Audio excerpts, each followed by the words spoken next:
April 13, 2019. Early morning, overcast sky. Sparse clouds drifting over the suburbs of Tulsa. The area is rural, quiet, with plots of land spaced far apart, separated by fields overgrown with weeds and old machinery. At 0742, a call comes into 911. On the line is a middle-aged man, a local farmer. His voice is even, but with noticeable tension. He says that for several days he has been smelling a strange odor coming from a neighboring property. At first, he thought it was a dead bird or a lost raccoon, but the smell doesn't dissipate. Instead, it grows stronger. The man clarifies that the property has long been abandoned. There used to be a fertilizer warehouse there. Then the premises were bought, but nothing was done with it. Now, he says, it smells like something wrong from there. 20 minutes later, a patrol arrives. The car stops on a dirt road next to a crooked gate. Beyond it is a concrete structure, low, square, without windows. From the outside, everything looks as if the building is about to fall apart, but on the door hangs a new padlock. This immediately raises questions. Investigators walk around. Fresh tire tracks, flattened grass, shoe prints on the ground. None of the neighbors noticed anything, but from the looks of it, someone had visited recently. The police decide not to wait for experts. One of them pries the lock with a crowbar. The metal creaks, but gives way. As soon as the door is slightly opened, a dense wave of air rushes out. A sharp, sweetish metallic smell fills the space. It's dark inside. Even during the day, there's almost no light. Narrow cracks in the walls barely let in rays. When a flashlight is turned on, it becomes clear. The room was used recently. In the corner stands a plastic bucket next to an old mattress, and in the middle of the room, a person. He lies on his side, as if he slid down and remained there. His face is pale, eyes half open, breathing barely noticeable. The police initially think they are too late, but approaching closer, they see a faint movement of his chest. He is alive. His clothes smell of mustiness and something chemical. There are traces of old abrasions on his hands, and his skin is almost transparent. One of the officers calls an ambulance. The second records the scene with a body camera. The report later states, man found, approximate age, between 35 and 40 years old. Signs of extreme exhaustion, unconscious. Paramedics arrive 15 minutes later. They assess his condition on the spot. Weight, around 38 kilograms. Blood pressure is extremely low, pulse unstable, skin dehydrated, signs of severe dehydration. Pupils react sluggishly. The man is unable to speak, only slightly moves his lips, but makes no sounds. He is placed on a stretcher, an IV is administered, and oxygen is given. Doctors say briefly, chances are slim, but he is alive, and that is already amazing. He is taken to the city hospital. The chart reads, unknown male, as he has no documents, phone, or belongings that could indicate his identity. In the hospital, he is temporarily registered under the standard designation, John Doe. Doctors place him in intensive care and connect him to equipment. The first 24 hours pass without change. His condition remains critically serious, with almost no reactions. Meanwhile, the police cordon off the property. An inspection of the premises is conducted. The lock is new, recently purchased, with glove marks on the doorknob. On the floor are concrete remnants, next to an empty plastic canister with traces of diesel fuel. A torn jacket and a pair of boots are found in the corner. On the wall is an old calendar from 2016. All this indicates that someone had set up a temporary shelter here and intentionally left the person inside. Investigators start simple, checking missing persons reports from recent years, analyzing nearby addresses, interviewing neighbors. No one knows who could have used the old shed. The neighboring property is vacant. The owner lives in another state and cannot come yet. Too much remains unknown. That same evening, the first official entry appears in the police report. Unknown male found in critical condition, likely held against his will. Identity verification and inspection of the discovery location required. Thus begins a story that, at the time, seemed like a strange, isolated incident. But within a few days, the investigation will realize that the found man is not a random victim, but a key to a chain of events stretching back almost 3 years. In the hospital, the man regains consciousness only after 2 days. He does not utter his first words. Doctors record attempts to move his lips, but no sounds. His condition remains serious but stable. Investigators cannot wait for him to speak. The case is already a priority. The only clue at the time is fingerprints, taken directly in the ward when doctors allowed access. The procedure is routine, standard. But for this case, it becomes crucial. Dactyloscopic data is sent to the national database. Department staff sit in tense anticipation.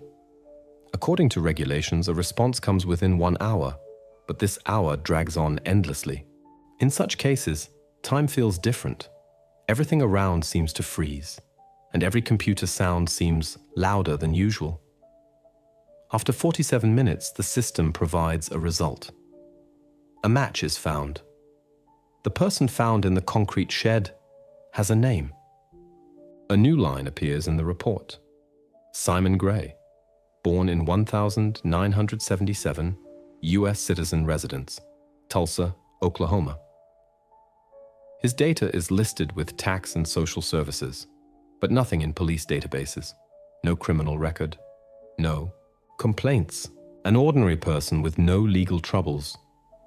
The photo on his driver's license shows a man with short hair and a tired look, a typical office worker.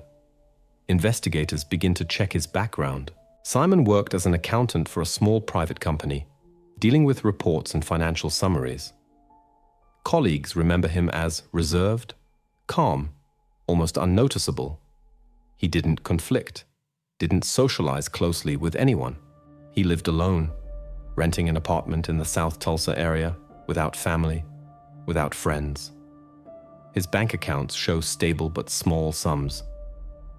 Expenses, rent, groceries, utilities, internet. Everything is utterly mundane, with no signs of any double life. This causes bewilderment in the police. Usually, kidnapping victims are associated with conflicts, debts, or crime. Here, nothing. Simon's biography is smooth, without sharp turns. He was neither an entrepreneur, an activist, nor a witness in any cases. Just an accountant who went to work every day and returned home. Next, investigators analyze periods of activity. His last bank payment, March 2016. His last login to the corporate system, April 18 of the same year. After this date, silence. Colleagues remember that he simply didn't come to work that day. His phone didn't answer. Emails went unanswered. No one filed a missing person report. His absence was attributed to voluntary resignation. When police interview his neighbors, they say Simon was quiet, rarely left his apartment. Several people recall that in the spring of 2016, he seemed to disappear. The lights in his windows no longer came on. His car wasn't touched. And then, a month later, 2 unknown people arrived in a truck and removed some furniture. No one dared to ask who they were or on what grounds. At the time, it didn't alarm anyone. Now, with his identity established, it becomes clear. Simon Gray disappeared at a time when his life was running smoothly, between accounting spreadsheets and evening news on TV. No one noticed him disappear. No one looked for him. His normal world ended suddenly. without obvious reason and without witnesses. Thus, the investigation first encounters a true paradox. A person no one looked for suddenly returns from nowhere. And now detectives must understand how exactly he ended up in the concrete cell and who locked him there 3 years ago. When investigators finally identified the found man, the first thing they did was return to the past, to where his life had been cut short. Any investigation begins with a simple question. Where exactly is the trail lost? In Simon Gray's case, the answer was recorded in a banal, unremarkable banking transaction. On the computer screen, a card statement, April 17, 2016, 7:42 p.m. Food Mart store, South Tulsa. Amount, $21.49. The shopping list was simple and heartbreakingly mundane. Bread, coffee, frozen vegetables, a can of chicken soup, and batteries for the remote control. An ordinary evening, ordinary purchases, an ordinary person. And it is this ordinariness that makes everything even more terrifying. After this transaction, silence. Investigators review every line, every day after April 17. Nothing. Not a single transaction, not a single online banking login, no tax report updates, no account movements. Everything ends abruptly, as if someone pressed pause. The last digital traces, a bank notification, and a delivery service newsletter. From that moment, Simon simply disappears from the radar. Next, the police go to his address, a small house on the outskirts, typical for a Tulsa residential area. The grass in front of the porch has long been scorched by the sun, the mailbox peeling. The house is quiet. The lock is intact, the door locked from the inside. They have to call a locksmith. When the door opens, the first impression is as if time has stopped. Inside it smells of dust, paper, and something old, stale. On the kitchen table, a cup with dried coffee remnants. On the windowsill, a newspaper from March 2016. In the living room, a TV covered in a veil of dust, next to a sofa neatly covered with a throw blanket. On the wall, a calendar. The last marked day is still April 17. In the refrigerator, several containers of spoiled food, moldy cheese, and a bottle of water. In the sink, 2 unwashed plates. Everything looks as if the person just stepped out and promised to return. The car in the garage is in place, the tank half full, keys hanging on a hook by the door. On the hanger, the jacket he usually wore to work. Even his shoes are parallel, neatly aligned. Nothing indicates a hasty departure or preparation for a trip. There are no signs of a struggle. No overturned furniture, no broken windows, no traces of dirt at the entrance. In the bedroom, the bed is made, the nightstand neat, documents stacked in a drawer. There are no recent traces of use on the laptop. The browser history ends 2 days before his disappearance. On the phone, last calls to colleagues and a message to a delivery service. That's all. Investigators thoroughly check the entire house, under the floors, behind the walls, in the attic. Not a single print except his own. Not even shoe prints. Only dust, in which it is visible that no one has entered for many years. The only trace of time, a thin layer of cobwebs covering the corners. It feels as if the house was simply erased from life. Neighbors recall little. One says Simon was quiet, polite, but always kept to himself. Another remembers that in the spring of that year, he seemed to disappear. Lights in the windows no longer shone. The car wasn't touched. And then, a month later, 2 strangers arrived in a truck, moving out old furniture. No one dared to ask then. Who knows, maybe he sold the house or moved. So he was forgotten. Police construct a timeline. Simon leaves Food Mart at 7:43 p.m. A camera at the entrance captures his silhouette, a plastic bag in hand, a calm gait, upright posture. After this, he should have walked just over 3 kilometers home. This is an area without cameras, old streets, sparse streetlights, broken sidewalks, no video recordings, no witnesses. At some point, he simply disappears between the store and his yard. Investigators check all routes: the forest belt, the parking lot, the wasteland behind residential buildings. They go around nearby houses, garages, even manholes. The result is always the same: nothing. No bag, no documents, no phone found. Not a single clue indicating where or how he might have disappeared. After several days of searching, only one lead remains: that very concrete shed where he was found 3 years later. It was there that everything converged: his presence, signs of detention, and most importantly, the recently purchased lock. This shed becomes the center of the entire investigation, the place where the line from 2016 finally connects with 2019. Now investigators know only one thing: Simon did not leave on his own. He did not disappear of his own free will. Someone took him, hid him, and held him all this time. And to understand who did this, they need to find out who owns the plot of land where this concrete box stood. From this moment, the investigation moves to the next step: finding the owner of the land where Simon Gray was found. The investigation breaks a deadlock when a detective from the Major Crimes Unit files an official request with the Tulsa County Land Registry. They need to understand who owns the parcel where Simon was found. Since the place had been long abandoned, with a concrete shed and an overgrown yard, it was assumed the owner might have died or moved away long ago. But the database turned out to be much more interesting. The request goes out in the morning. Several hours later, the system delivers results. The owner is listed as Lawrence Merrill, 54 years old, a resident of the same area. The parcel was registered in his name in 2014 through an intermediary.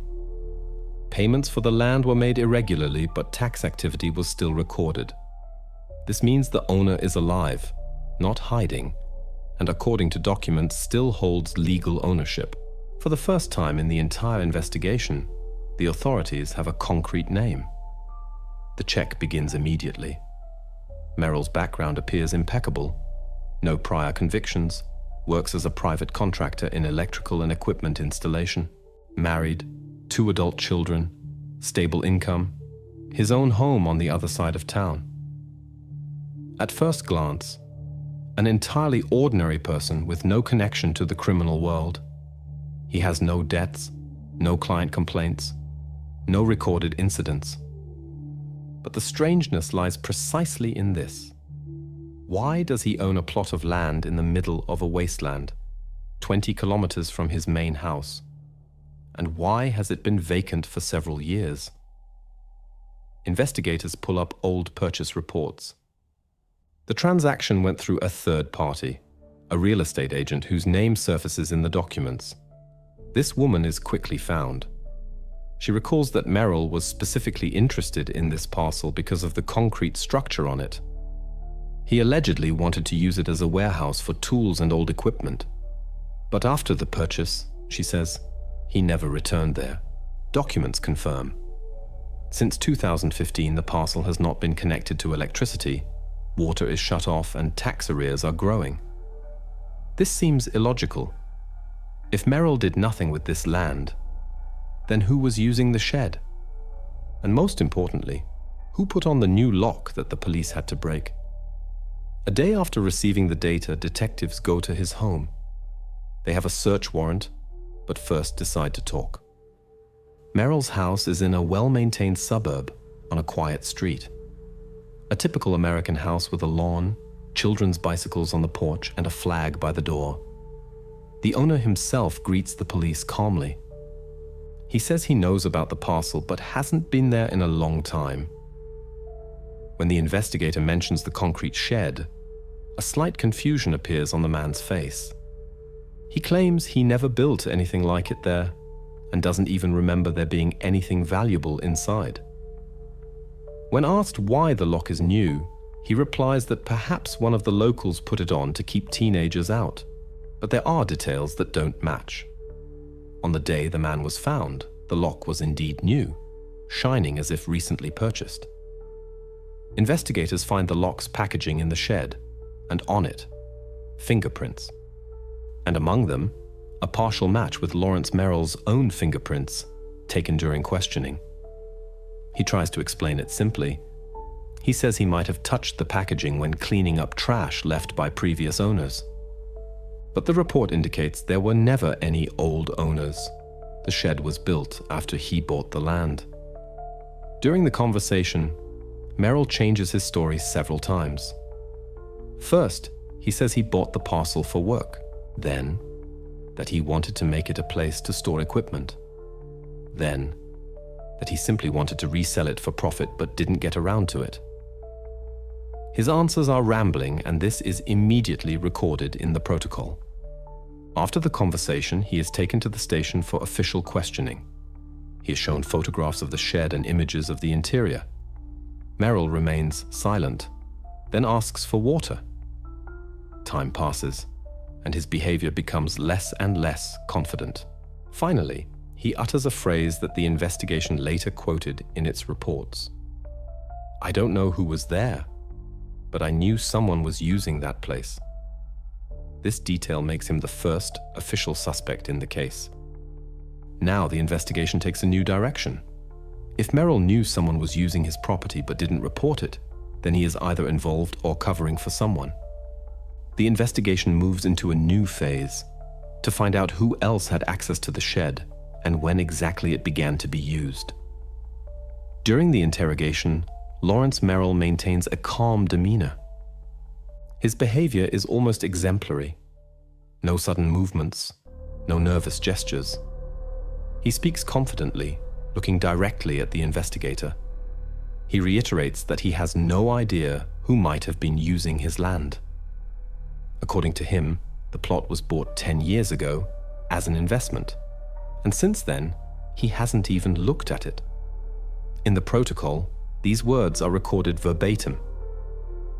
"I bought the land through an acquaintance agent. Thought I'd resell it. Then prices dropped, and I lost interest in it. Haven't been there in many years." When asked about the concrete shed, he replies that it was already there when the plot was acquired. The investigator records every detail. Merrill emphasizes that he has no connection to the found man, that he knows nothing about his identity or his disappearance. His tone is even, but tension is palpable beneath the calm. With each clarifying question, he begins to speak a little faster, as if trying to fill the pauses. His wife, interviewed later, confirms her husband indeed hadn't visited the plot in many years. At first glance, he genuinely has no reason for involvement. But in a case with so many oddities, too perfect a story raises suspicions.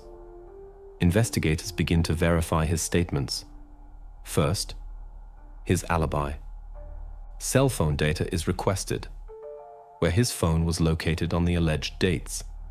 Requests are sent for bank transactions, where he paid with a card, what routes were recorded by GPS navigation. Every detail can be a lead. But as often happens, the result does not provide unambiguous answers. At the time of Simon's disappearance, spring 2016, Merrill was indeed active in the city. His phone was detected in other areas, transactions went through local stores, bills were paid regularly. Everything suggests that during the period of the disappearance, he lived a normal life, did not vanish, did not hide. There is no direct refutation of his words. This uncertainty leads the investigation to a dead end. Formally, the police have no evidence that Merrill visited his property after the purchase, but at the same time, the lock on the shed door is new and his fingerprints are on it. This directly contradicts his statements. He explains it simply. "I probably changed the lock many years ago when the land was still in order. But the lock's manufacturing date established by its serial number, shows it was produced only a few months before the man was found. Investigators decide to postpone pressure and focus on the background. They need to understand if there is any connection between the property owner and Simon Gray. For this, an analytical group is brought in. Digital forensic specialists check everything: social networks, email addresses, phone numbers, old client databases, tax reports, even joint mentions in public sources. The result is the same across all directions. No overlaps. They have different social circles, different professions, different neighborhoods. No common acquaintances, neither professional nor personal. They are like two people from parallel worlds. The only thing connecting them is the concrete shed. The investigation is forced to admit that there is insufficient direct evidence against Merrill. His defense is logical, and although there are inconsistencies, it's not enough for an arrest. Then, the focus shifts. If they are not personally acquainted, perhaps something material connects them. Money, property, debt, a common intermediary. Now they need to look not for a human connection, but for a financial one. One that could explain why the fates of these two people intersected precisely on that property. Thus begins the next stage of the investigation, where numbers and documents will become more important than words. When direct evidence stopped working, investigators decided to pursue another line: financial. Money often speaks louder than people. According to official reports, Simon Gray's bank accounts remained open since his disappearance. But if a person hadn't used them for 3 years, the bank should have frozen the activity. However, this did not happen. This seemed strange, and the team requested a full statement for all his accounts. The data arrived several days later. In the table of fund movements, something illogical immediately stood out. After the date of disappearance, there were no large transactions on Simon's accounts, no purchases, transfers, or online payments. But every 2 to 3 weeks, someone withdrew small sums from his debit card: $100, $120, sometimes $200. Small, almost unnoticeable, but regular operations. Everything looked as if someone was consciously trying not to attract attention. The total amount over 3 years was just over $10,000. Not a huge sum, but the fact, not the size, was important. Someone had access to his card all this time. Investigators examined the dates. Withdrawals occur at different times of the day, sometimes in the morning, sometimes closer to midnight. No system, except one. All operations take place in the same location. Analysts check the coordinates linked to the ATM. It's a branch of a small regional bank, located at a gas station in the southern part of the city. An inconspicuous place at the crossroads of 2 highways, where cameras rarely linger. When investigators cross-reference the map, it becomes obvious. This ATM is only 2 miles from Lawrence Merrill's home. The same man who claims he never knew Simon. The coincidence seems too precise, especially considering that Tulsa is a city with hundreds of ATMs. The check continues. On the day of each withdrawal, Merrill was within city limits. This is confirmed by data from his phone connections. In some cases, his phone signal is recorded only 1 kilometer from that very ATM. This is not enough for an indictment, but it is enough to call him in for questioning again. He explains simply, "I often stop at that gas station on my way home." "You're probably just confusing the dates." His words sound confident, but upon re-verification it turns out, on those same days, he did indeed make purchases at the cashier of that same gas station. Coffee, cigarettes, gas. Meaning, he was physically present nearby. Investigators decide to take the next step, request video archives from surveillance cameras. The bank's security service provides recordings starting from mid-2016, a total of more than 300 files, most of them in poor quality with blurry images and indistinct faces. The camera is set at an angle, the lighting is nocturnal, the frames are grainy with interference lines, but clues can hide even in such details. The video analysis group begins decoding. Frame by frame, month by month, they search for the person who withdrew money from Simon's card. In several recordings, a short figure in a hooded jacket is visible, the face almost hidden. The posture is wary, movements precise and quick. It's impossible to make out anything clearly, but by physique and posture, approximate parameters can be determined. And although they cannot currently state who it is, the investigation gains the most important thing: a visual direction. Now, they don't just have numbers and reports. They have frames showing a person who used Simon's bank card after his disappearance. The investigation understands that these archives could be the key. And while experts are analyzing the recordings, the police begin to examine Merrill's entire circle of contacts. They need to understand who else could have been close to him, whom he trusted, and who might have known about the property with the concrete shed. Thus begins a new turn in the investigation, when fragmented traces begin to form a system. After the second interrogation, Lawrence Merrill becomes the subject of 24-hour surveillance. Formally, he has been released. There is still no direct evidence against him. But investigators understand. A person who used a missing person's bank card for 3 years cannot simply be a witness. A surveillance team and an unmarked car are assigned to him. The first 24 hours pass calmly. He behaves predictably, leaves for work in the morning, returns home in the evening, goes to the supermarket, walks his dog. Everything seems normal, as if he doesn't suspect he's being followed. But on the second day, something happens that immediately alarms the operatives. After lunch, Merrill doesn't take his usual route but turns towards a hardware store on the outskirts. 10 minutes later, he emerges with a small can of gasoline and a box of disposable gloves. The receipt indicates, "For household needs." Formally, this proves nothing, but in the context of the case, it's an alarming signal. Detectives don't intervene, deciding simply to observe. The man places his purchases in the trunk, gets behind the wheel and drives towards the southern highway. This path leads to his property, the same one where Simon was found. 2 surveillance cars follow him at a distance of several hundred meters. The route is transmitted by radio. Coordinates are recorded. The weather is overcast, the evening light dim. Sparse trucks on the shoulder, the road almost empty. Everything indicates that he is heading precisely there. In the trunk, fuel, gloves, a toolkit. Investigators understand.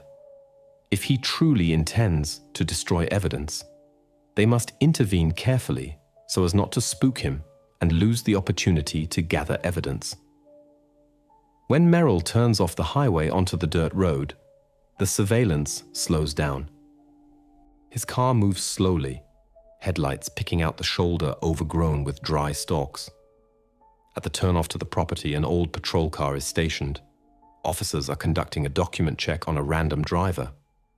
This is a routine stop, unrelated to the investigation, but it is this that breaks Merrill's plan.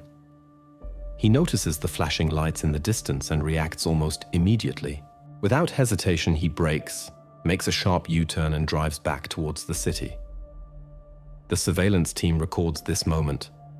The behavior is instantaneous, too precise, as if he knows exactly what he fears. Later, the report will state, "Subject showed signs of panic, route changed. Probable destination, property, possible goal, destruction of evidence." That same evening, his car is stopped near his home. The formal pretext is a document check, but in reality, it's a way to ensure he hasn't disposed of the items purchased earlier that day. A search of the trunk confirms. The can is empty. The smell of gasoline is palpable, but there are no signs of leakage. The gloves are unused. Seemingly, there's still no evidence, But the very fact of the trip and its sudden interruption becomes a key observation. The investigation concludes. Merrill is aware that he is being watched, and yet he risked driving to a place he tries to deny. Which means his connection to this property is deeper than he is willing to admit. His reaction is not just fear. It's an attempt to get there before the police. Now the investigation's task is to find direct evidence, something that will connect him to the crime scene, not indirectly, but factually. For this, the analysis of video recordings from ATMs, surveillance cameras, and road systems becomes a priority.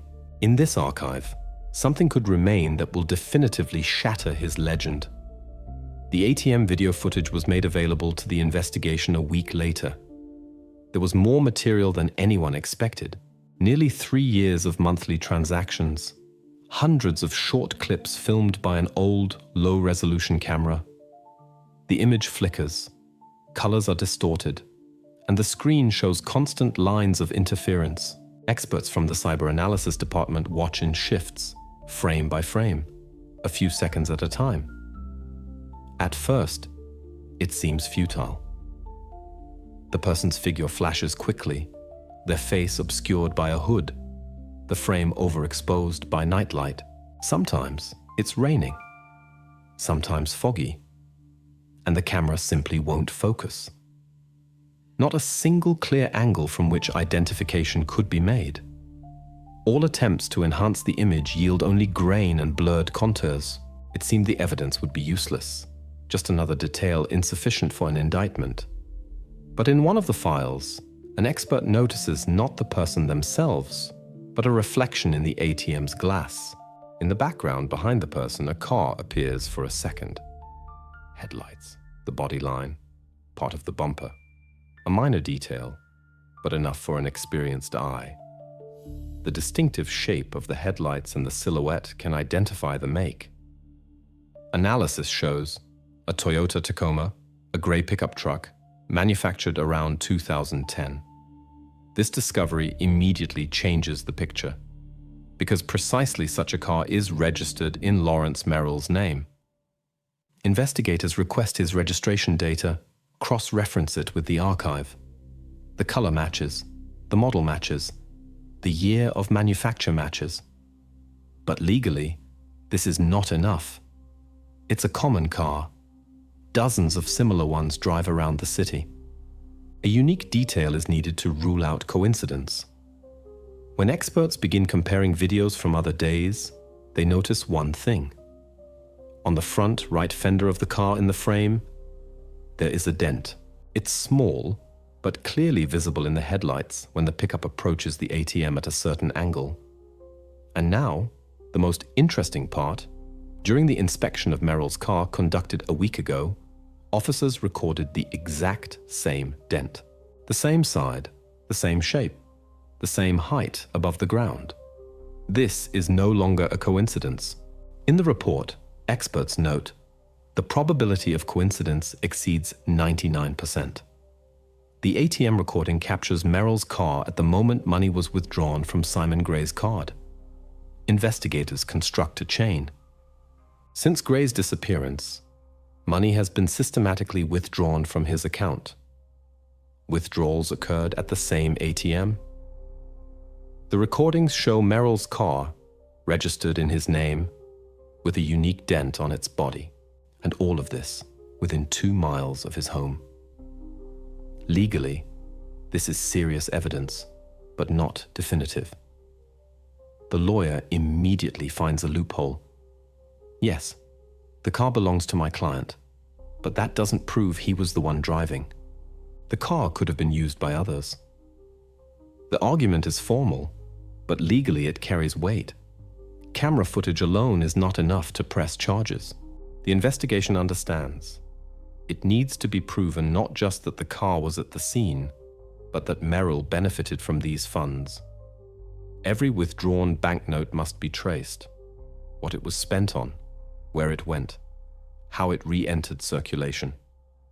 Investigators request statements from his bank accounts, analyze purchases, receipts, fund movements, everything that could show that someone else's money was used by him personally. Now the investigation moves to a new level, from observations and circumstantial evidence to concrete financial flows. If it can be proven that Simon's money went towards paying Merrill's bills, purchasing goods, or maintaining his property, this will be direct confirmation of his involvement. The investigation prepares for a search and a detailed analysis of documents. The evidence is tightening, and the net around the suspect begins to close. When the financial trail of the investigation was confirmed, detectives decided to move to the next step, a search warrant. The warrant was signed in the morning, and within an hour, the investigative team headed to Lawrence Merrill's home. The house stood on the outskirts of the city, two-story, with peeling paint on the porch and an overgrown yard. Nothing remarkable. From the outside, it looked as dull and featureless as its owner. But inside, investigators expected to find answers that neither cameras nor bank statements had provided. During the search, special attention was paid to anything that might have a financial or everyday connection to the victim. Documents, bank cards, receipts, notebooks, old flash drives. Everything was placed in separate bags. But what became the turning point was found not in a safe or a desk drawer, but in an ordinary trash bin in the yard. Among empty bottles, food packaging, and old newspapers lay crumpled but preserved cash receipts. There were dozens of them. When analysts began to sort these receipts by date, it was discovered that they matched the days when cash was withdrawn from Simon Gray's card. Each time, a difference of 1 or 2 days. No large purchases, nothing personal, only grocery items, canned goods, crackers, cereals, water, electrolyte tablets, minimum calories, maximum shelf life. Everything that can be stored for a long time and consumed without cooking. Investigators immediately noticed these were not purchases for an ordinary person living alone. This was a diet not for life, but for survival. No frills, no traces of comfort. This was food to sustain existence, not enjoyment. The receipts showed no alcohol, no cigarettes, no household goods. Nothing that would indicate Merrill's own habits. Everything looked as if he was supplying someone who couldn't go out for food themselves. Behavioral analysis experts later noted, this type of purchase is typical in cases where a perpetrator holds another person in isolation for a long period. The diet is designed for survival, not care. Everything is strictly functional: food, water, minimal hygiene. And here, for the first time, the investigation understood. Simon's money was not spent for profit. It was used to sustain him. This fact turned the case around. The theory that Merrill acted for personal gain no longer worked. Everything looked different. He did not appropriate other people's funds, nor did he try to escape with the money. He spent it to feed the person who had disappeared. The man everyone thought was missing, but whom he, as it turned out, had kept alive all this time. Now the investigation had to understand why. Because if the goal was to destroy traces, it would have been more logical to stop everything immediately. But Merrill spent money for 3 years, went for groceries, bought water and medicines. This was not an impulse, but a system. Rational, cold, well thought out. He created conditions for the person to live. Not freely, but to live. When experts completed the analysis of the found receipts, they built a complete chronology of his purchases. Every money withdrawal, followed by a store receipt. Every receipt, the same products. Everything matched.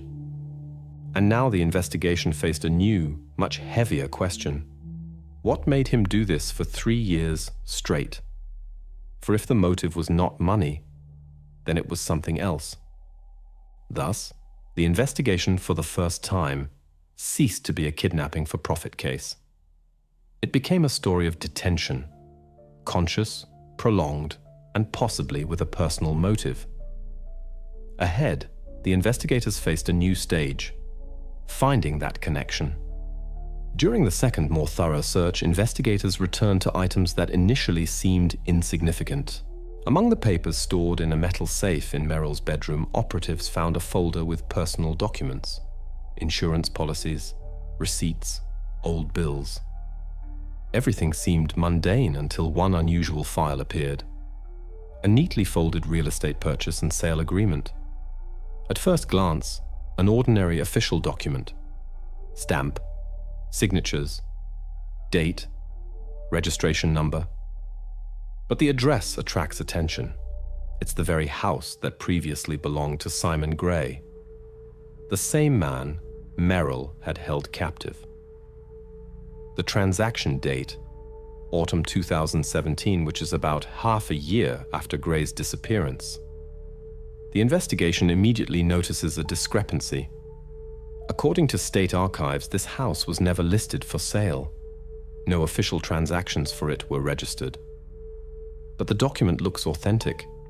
There's a notarization, parcel number, and a signature allegedly of Simon himself. Another detail makes the find even stranger. In the buyer column, a person named Merrill is listed, but not Lawrence. It's Peter, his cousin. This detail creates a new twist in the intrigue. Perhaps the perpetrator didn't act alone. Perhaps he had an accomplice who helped conceal the victim's property. The investigation contacts Peter Merrill and summons him for questioning.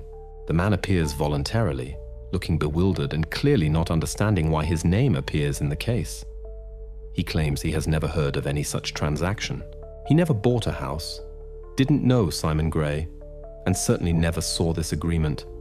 His reaction is genuine, and everything he says is easily verifiable. There's no financial activity confirming the transaction. No money was transferred. No bank movements. Zero. Everything indicates that his name was simply used to cover up a forgery. For investigators, this is a crucial moment. They send the document for examination to verify if Simon's signature is indeed authentic. The handwriting analysis laboratory compares the signatures on the found agreement with samples obtained from his old documents, bank forms, tax declarations, letters. The analysis takes several days. The results are unequivocal. The signature is forged. Moreover, the handwriting on the document matches Lawrence Merrill's own handwriting.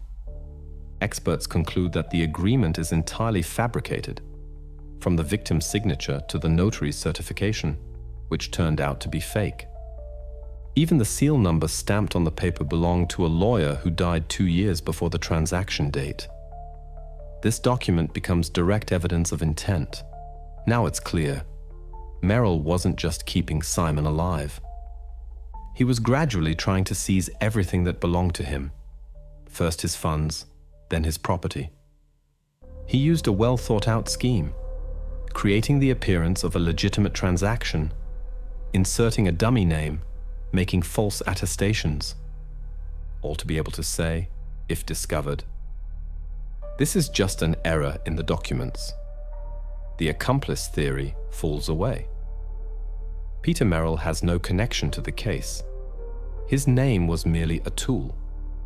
But this discovery shows that Lawrence acted not impulsively, but systematically. He didn't just isolate a person. He built an entire false reality around him, in which the victim ceased to exist, not only physically, but also legally. Now, investigators need to understand if he had done something similar before. Such a level of forgery requires experience. Therefore, it might not be the first instance. This is what the analysts will now focus on, beginning to check Merrill's past transactions, his old contacts, and any traces of fraudulent activity left over the past 10 years. When the investigation received confirmation of the forged agreement, it became clear this was not amateur work. Such documents are not created by chance, not forged by eye, and not written from someone else's templates. They bore the mark of someone who understood how the legal system worked, which details are checked, and which are usually overlooked. Stamps, signatures, dates, phrasing, Everything looked professional. Merrill couldn't have learned this himself. Somewhere, he must have acquired these skills. It was from this moment that the investigation went back in time. Investigators began to examine Merrill's entire biography, step by step, document by document. The usual picture of a life: born, studied, changed several jobs, nothing remarkable. His first job, an accountant in a small company. Then closer to 40, he joined a financial consulting firm called West Haven Capital. An office in the city center, clients, wealthy private individuals. The firm wasn't large but had a reputation for reliability. Archival promotional brochures promised to carefully manage your assets and protect your family's future. At first, it seemed like an ordinary job, but the longer analysts studied the details, the more anomalies appeared. Personnel documents indicated that Merrill held the position of financial advisor for private portfolios. This meant he had direct access to clients' personal data, bank statements, passport details, copies of powers of attorney, sometimes even notarized documents. It was precisely this access that allowed him to forge signatures, as he constantly had originals before his eyes. The investigation sent an official request to the defunct firm, and after several days, the archive was finally delivered. The list of clients serviced by Merrill contained dozens of names, and among them, one immediately stood out: Simon Gray. In the service type column, there was a note: long-term support. This meant that there were not isolated contacts between them, but a multi-year financial relationship. Now it became clear why Merrill knew so much. He wasn't just acquainted with Simon. He managed his accounts, helped arrange investments, filled out documents, controlled fund movements. That is, he had access to everything he later used against him. He saw where Simon kept his money, knew when and what amounts were received, where copies of papers were stored, who his lawyer was. All this turns a random suspect into a person who had been laying the groundwork for a crime for many years, perhaps without realizing it at first. But the most disturbing aspect of this discovery was not the fact of acquaintance, but the nature of these relations. From records in business correspondence, it was clear that Simon trusted him. He wrote briefly without formalities, often signing simply with initials. He allowed Merrill to handle minor issues without his involvement. For the investigation, this meant one thing. Lawrence had not only data but also signatures that he could use as samples. Next, the investigation delved into his professional past. The firm's archive contained both official documents and internal reports. In one of them, a short entry was found. Employee L. Merrill temporarily suspended. Internal investigation underway. Suspected violations in client handling. Date: 2 years before his dismissal. Investigators found the old company manager, now retired. He agreed to talk. His story painted a completely different picture. Merrill, he said, was smart, calm, meticulous, but at the same time, as he put it, too careless with paperwork. He often offered clients help with paperwork and did so without a notary present. Several elderly clients complained that small sums disappeared from their accounts after his consultations. At the time, a connection couldn't be made. The sums were too small, and the company's security system was imperfect. Essentially, he was simply let go. Without fuss, without publicity, by mutual agreement, so as not to tarnish the firm's reputation. In return, he signed a non-disclosure agreement and quietly disappeared. No one then suspected that this was not the end, but the beginning. Analysts who studied the old records concluded, even then, he was experimenting with documents. Back then, they were small forgeries, powers of attorney, transfers, fictitious signatures. He was testing whether the scheme could be pulled off without a trace. And when he realized the system was forgiving, he went further. What happened to Simon became a logical continuation of what he started then. Now the investigation had a complete picture, motive, method, and connection. He chose lonely individuals with assets, gained their trust, learned everything about them, and then began to act. Calmly, calculatingly, without emotion. And if before these were merely schemes with documents, now he had crossed a line. From financial manipulation, everything turned into something much colder and more personal. Investigators understood that they were dealing not just with a swindler, but with a person who had been building a system for years. He didn't steal for pleasure. He built a controlled world where everything, money, documents, people, obeyed only him. And now that this scheme began to crumble, only one thing remained to be ascertained. Were there others whose traces he had managed to hide earlier? The next stage of the investigation was aimed precisely there, into the past, where perhaps his first victims were hidden. When Lawrence Merrill was brought back to the station, the atmosphere no longer resembled the first interrogation. Then he had been calm, answered briefly but confidently, trying to maintain the image of someone simply unlucky enough to be caught in a misunderstanding. Now everything was different. A thick air of tension hung in the room. He understood that the police knew more than they were saying, and every minute of silence stretched for him like a noose. The investigator, the same one who had led the case from day one, opens a folder and begins to pull out documents one by one. The papers rustle, dryly, distinctly, as if each movement is deliberately calculated for effect. A photograph of his car, taken by the ATM camera, is placed on the table. Then, the receipts found in his home, neatly numbered, with noted date coincidences. Then, a copy of the forged purchase and sale agreement. Merrill looks at all this without expression. His hands are clasped on his knees. His gaze slides over the items but lingers on none. The investigator speaks calmly, almost emotionlessly, as if reading a report. But each word is precise. Each hits its mark. You claimed you never visited the property where the shed was found. But according to reports, your car was seen there more than once. Over the past 3 years, 52 visits. All of them recorded by your geolocation. How do you explain this? There is no answer. Silence. Lawrence pretends not to hear. The investigator places the next photograph. It's a close-up of his car at the ATM.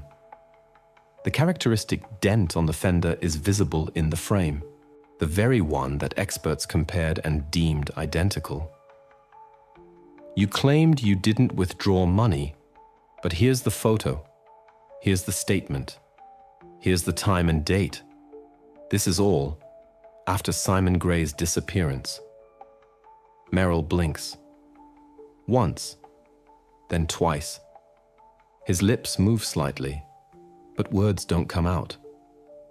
In the room, only the quiet hum of the air conditioner and the clicking of the investigator's pen are audible. Then it gets even heavier. The investigator opens a new folder, the one concerning his past. You worked at West Haven Capital from 2010 to 2015. Correct? He continues without a pause. Lawrence nods almost imperceptibly. You were dismissed due to an internal investigation. Suspicion of document fraud with elderly clients, do you remember? Merrill shrugs slightly. A shadow of annoyance crosses his face, but his voice doesn't appear. He tries to hold himself together, but his jaw is clenched. His breathing betrays him. Short, rapid, as if he's swallowing air to avoid saying too much. The investigator continues, now louder with emphasis. You abused the trust of clients. You had access to their signatures, passport copies, personal data. And you did it again. Only this time, not with numbers, but with a living person. He pronounces these words deliberately, slowly. The room grows colder. Merrill abruptly looks away, clenches his fingers. His shoulders tremble almost imperceptibly. He is still silent, but the silence no longer seems confident. The investigator pauses, then calmly plays his last card. You said you hadn't been to the shed, didn't know where the place was. But here's your phone's geolocation data. 152 visits, on different days, at different times. Sometimes you were there for several hours, including the days when money was withdrawn from Simon Gray's card. He says this without emotion, as if merely reading a protocol. But each word falls heavily like a stone. Lawrence cannot endure it. Slowly, as if struggling, he raises his eyes, looks directly at the investigator. His face is pale, his gaze glassy. And he quietly says, "I want my lawyer." This is not a confession, but it is a defeat. All his coolness, all his calculation, collapses in an instant. His gaze empties. His body seems to sag. He understands that from now on, every word can become a nail in his own conviction. The investigator closes the folder, stands up, and leaves. On the table remain the pieces of evidence: photographs, papers, printouts, everything that will now become part of the indictment. The room fills with silence again, and only the surveillance camera continues to record, like a witness who never lies. This interrogation became the turning point. From this moment, the case ceases to be an investigation in the shadows. Now it is officially an indictment. Ahead, trial, expert examinations, testimonies. And with them, a new task: to prove not just his involvement, but to understand why all this happened exactly this way. When the interrogation ended, investigators knew there was no more time to lose. All circumstantial evidence was on their side, but they needed one thing: material, undeniable, something that could be laid on the table in court and say, "This is the end of the game." The forensic laboratory worked on the samples found in the shed for almost 2 weeks. Too much material, too dirty an environment, wet wood, dust, traces of decay, everything that could destroy DNA. But when an email notification with the label "Expert Examination Results" arrived in the department's inbox, the entire team gathered around one monitor. The report stated, on most items, traces of only one person, Simon Gray. This seemed obvious, yet disheartening. No fingerprints, no signs of Merrill's presence. It seemed as if he had thought everything through to the smallest detail. Lab technicians suggested that he might have worked in gloves or even wiped away traces, and this was already part of his style. The investigator scrolls further through the report and his gaze stops at a short line. Object number 17. Plastic bucket. On the handle, epithelial cells of 2 people. This detail hit like an electric shock. The bucket, ordinary, unremarkable, but it stood at the entrance to the shed, directly on the floor where, according to experts, there was water. There should have been nothing on it except Gray's traces, but now someone else appeared. The second genetic profile was designated unidentified. This line is sent back to the laboratory for reanalysis. Experts carefully scrape microparticles from the inner part of the handle, precisely where a person usually grips when lifting a heavy bucket. The material is scarce, but enough for identification. DNA is extracted, stabilized, uploaded into the system. Now an etalon is needed, a sample to compare with. The investigator signs an order for the forced collection of biological material from Merrill. He does not resist. At this stage, any resistance is pointless. He understands this himself. During the procedure, his gaze is empty, his hands restrained. Everything happens in silence, under the supervision of a doctor. A few seconds, and a cotton swab with the sample is placed in a sterile capsule. All this is sent to the laboratory for examination. When the capsule arrived, silence reigned behind the glass partition. The lab technician, a woman in her 40s, works calmly and focused like a surgeon. Every step, according to protocol. Reagents, centrifuge, drying. The system loads 2 samples into the database, one from the shed, the other from the suspect. The screen glows with a cold blue light. The comparison process lasts several minutes, but for those standing on the other side of the glass, it is an eternity. The investigator, prosecutor, and forensic expert wait, not uttering a word. When the result appears on the screen, no one moves. 100% match. This means that on the handle of the bucket Simon used, there are traces of Lawrence Merrill's DNA. This is not just circumstantial evidence. This is physical confirmation of his presence in the shed, the very place where everything happened. Epithelial cells do not lie. They retain memory even where everything else can be erased. After this moment, the investigation no longer constructs hypotheses. Every step now becomes clear and verified. The case, which began as a mystery, turns into a factual reconstruction of events. All his story, all his attempts to hide, all his excuses crumble under the weight of one fact. He was there. For investigators, this is a breakthrough point. From this day, the investigation moves from a state of search to a stage of proof. All the elements of the mosaic finally come together.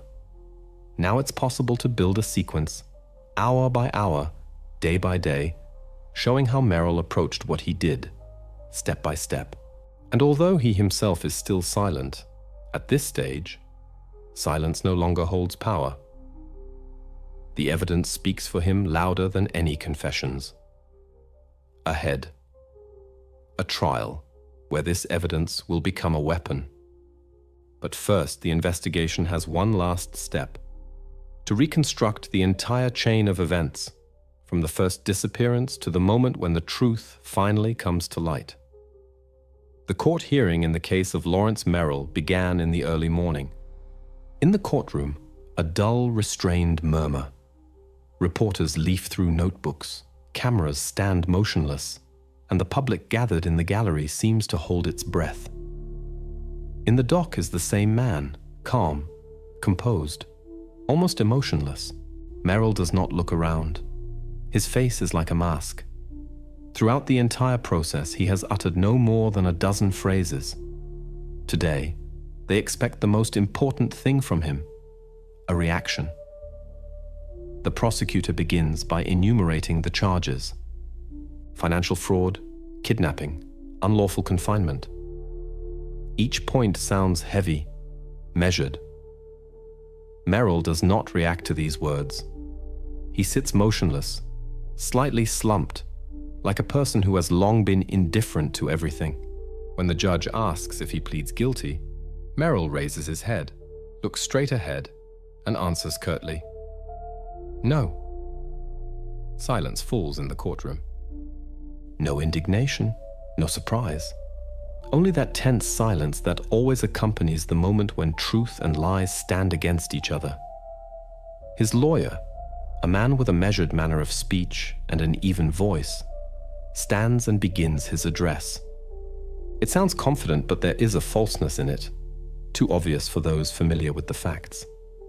The lawyer claims that Simon Gray voluntarily isolated himself from society, that, tired of the city bustle, he allegedly decided to go into conscious solitude, that Merrill merely helped him, brought groceries, ran errands, and then became a victim of misunderstanding and suspicion. On paper, this version sounds almost logical, but in reality, it crumbles at the first touch of facts.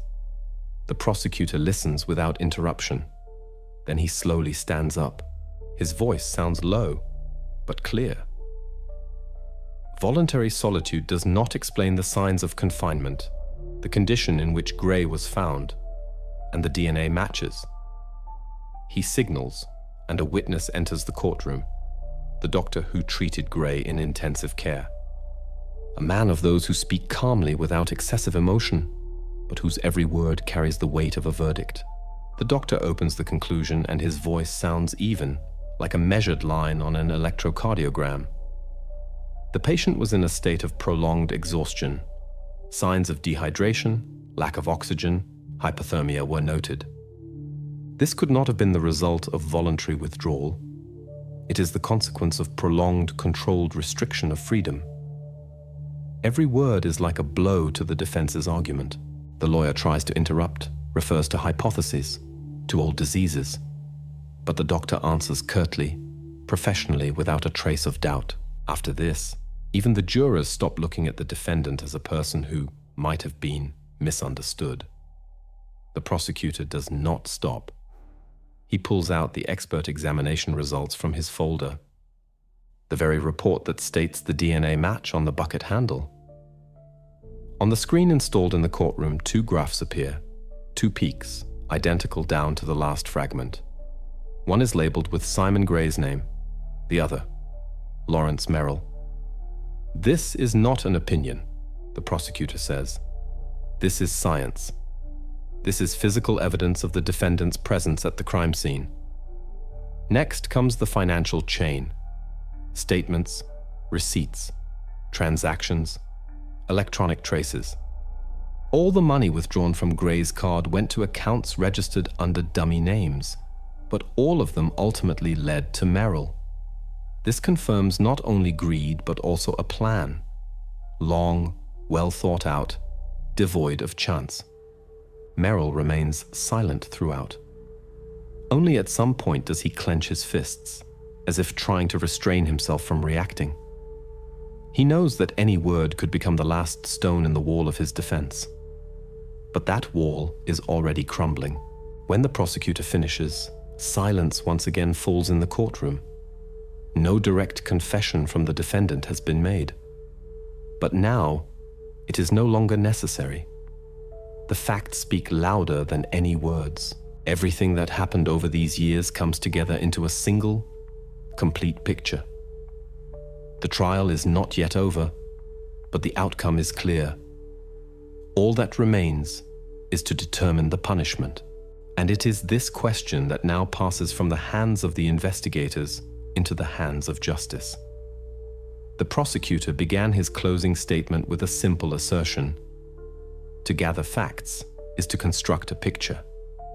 He laid them out sequentially, like steps of an operation, and each step was supported by a document, testimony, or expert examination. The story, as presented in court, begins in 2016. Then, according to the prosecution, the first contact occurred. Lawrence Merrill approached Simon Gray under the guise of a financial consultant.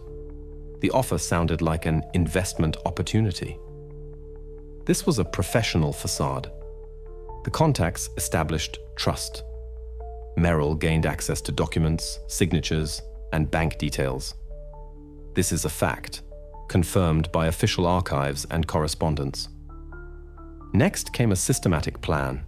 According to the prosecutor, the scheme unfolded in several stages. First, establishing control. Merrill transitioned the relationship from an open consulting format to one where he could act without the constant involvement of the asset owner.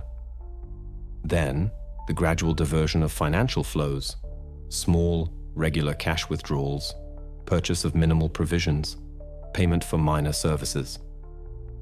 Bank statements and receipts showed the sequence of these operations. They matched the dates of transactions from Gray's card and entries in the checkbook found in the suspect's trash. In parallel, the legal groundwork was forged. The agreement found in the safe and the handwriting analysis made it clear. A formal transfer of rights to the house was being prepared. Forged attestations, fictitious signatures, inclusion of third parties in documents. All this was done to legally formalize the transfer of property. Experts unequivocally established that the signature on the agreement was fake and the seal was forged. This was shown in the case materials. The third stage, detention. According to the prosecution, Merrill did not act impulsively. he created conditions under which the owner could not dispose of his property and could not prevent the formalization of transactions. This involved isolation and maintaining a minimal level of life against the owner's will. The grocery receipts found at the suspect's residence indicated purchases were not for himself, but for feeding a person kept in confined conditions. This was correlated with medical reports and behavioral expert testimonies. The prosecutor's speech then shifted to technical evidence. ATM cameras recorded a car registered to Merrill at the time of cash withdrawals. Experts identified the vehicle by a characteristic dent on its fender. Phone geolocation showed multiple visits by Merrill to the location of the shed. Laboratory analysis provided the final detail: Merrill's DNA profile on the handle of the bucket found in the shed. These elements, it was stated in court, form a continuous chain: contact, control, exploitation of resources, and an attempt at legalization. The prosecutor clearly outlined the ultimate intent. This was not a quick scam or a simple theft. According to the case materials, the plan was to gradually deprive the owner of the ability to manage his property and to formalize rights to the house. The goal: to gain full control over the asset through forged documents and through the absence of complaints from the owner. This was the official formulation in court: to achieve the legal transfer of property on the condition that the owner loses the ability to dispute transactions. Why the plan failed is a separate part of the reconstruction. According to the defendant's calculations, the process should have taken months, but instead, it stretched for years. The victim turned out to be more resilient than expected. Instead of the anticipated quick outcome, the situation became prolonged. Regular expenses, trips for provisions, nocturnal visits. All this prolonged the operation and gave a chance for chance to intervene. And chance did intervene. One day, a neighbor smelled an unusual odor coming from the abandoned shed. He called the police. A patrol arrived, forced entry, and found a person in critical condition, but alive. This call became the external factor that destroyed the long, carefully constructed chain. It was because of this call that checks began, requests to banks, DNA analyses, and ultimately, searches. In court, the prosecutor also emphasized another detail. The perpetrator underestimated the effect of any small detail in a complex system. Managing the situation for years, he relied on silence and a lack of attention from the county. But it was precisely an ordinary, everyday factor, the smell, that triggered an external check and led to the exposure. The speech concluded with the finding: the scheme was purposeful, methodical, and well-planned. Its elements, financial transactions, document forgery, maintaining the victim's minimal viability, and attempts to legalize property are interconnected and supported by evidence. The plan did not succeed not because of the investigation's luck, but because of a simple coincidence that foiled the perpetrator's calculation. After such a reconstruction, only one thing remained: the legal formalization of the results. The case materials were organized, the evidence linked in sequence. The judge now had to move to the part where not the fact of guilt, which had already been proven, but the measure of punishment and consequences for the guilty party would be decided. This transition became a natural bridge to the next stage of the process. After all the months of interrogations, expert examinations, dozens of witnesses and volumes of evidence, it all came down to this morning. In the courtroom, there was such silence that one could hear someone in the back rows shift their weight. The day was overcast, and a rare sunbeam pierced through the tall windows, falling on the long oak table where the jurors' papers lay. This was the very moment everyone had been working towards for almost 4 years. Every word spoken today was meant to be the final stroke in this story. The jurors entered the hall after a long deliberation. 12 people. Tired, with tense faces, but with an inner certainty. Each had behind them weeks of hearings, hours of discussions, and the moral weight of a decision that determined a human fate. The foreman held a folder with the verdict. He did not look around. He walked straight, slowly, like a person carrying something that did not belong only to him. The judge asked everyone to stand. People rose, chairs creaked. The air seemed to thicken. The foreman opened the folder. His voice sounded muffled but clear, without a hint of doubt. On the charge of unlawful imprisonment, guilty. The first word hung in the air. For a few seconds, no one moved. On the charge of fraud, guilty. His voice grew more confident, as if with each spoken word, the jurors themselves became convinced of their correctness. On the charge of attempted murder, guilty. These three words sounded like a final chord. The hall seemed to exhale. Someone in the front rows covered their mouth with a hand. Someone slowly shook their head. The prosecutor remained still, simply clasped his hands on the table. The lawyer lowered his gaze. Everything that could be said had already been said. The verdict, unanimous. Merrill stood motionless.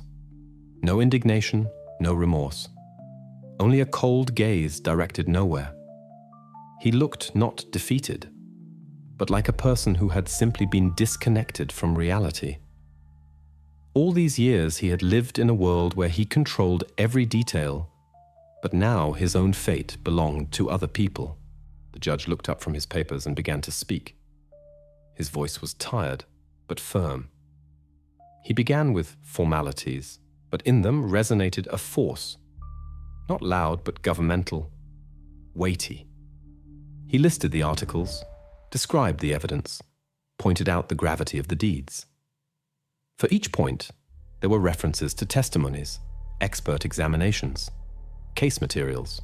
In his speech, there was neither pathos nor emotion, only the dry, cold logic of facts.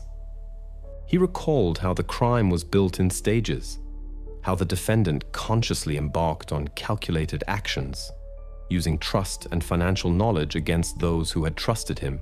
The judge spoke about the duration of the crime, about its systematic nature, about the fact that Merrill did not act in a state of passion or accidental impulse. Everything he did was the result of calculation and a desire for profit. Then the judge moved to a moral evaluation. He said that such crimes do not just violate the law, they undermine the very idea of trust, destroy what society rests upon. When a person uses another's vulnerability as a tool, it makes them doubly dangerous. That is why the court considers not only the fact of guilt, but also the inherent danger that the defendant's personality presents. Complete silence fell in the courtroom. Everyone understood. The main thing was about to be pronounced. The judge took off his glasses, put down the folder, looked directly at the defendant. For a few seconds, there was that same tension when words are not yet spoken, but their meaning is already felt by all. The court, considering the gravity of the crimes committed, has found it necessary to impose a sentence of imprisonment for a term of 22 years to be served in a maximum security correctional facility. At that moment, various sounds were heard in the hall. Someone gasped softly. Someone sniffled. Someone else, on the contrary, let out a sigh of relief. Journalists rustled papers. One of them immediately typed a short message on his phone. It would appear in news feeds within a minute. The prosecutor remained in place, simply nodded, as if confirming an inner sense of completion.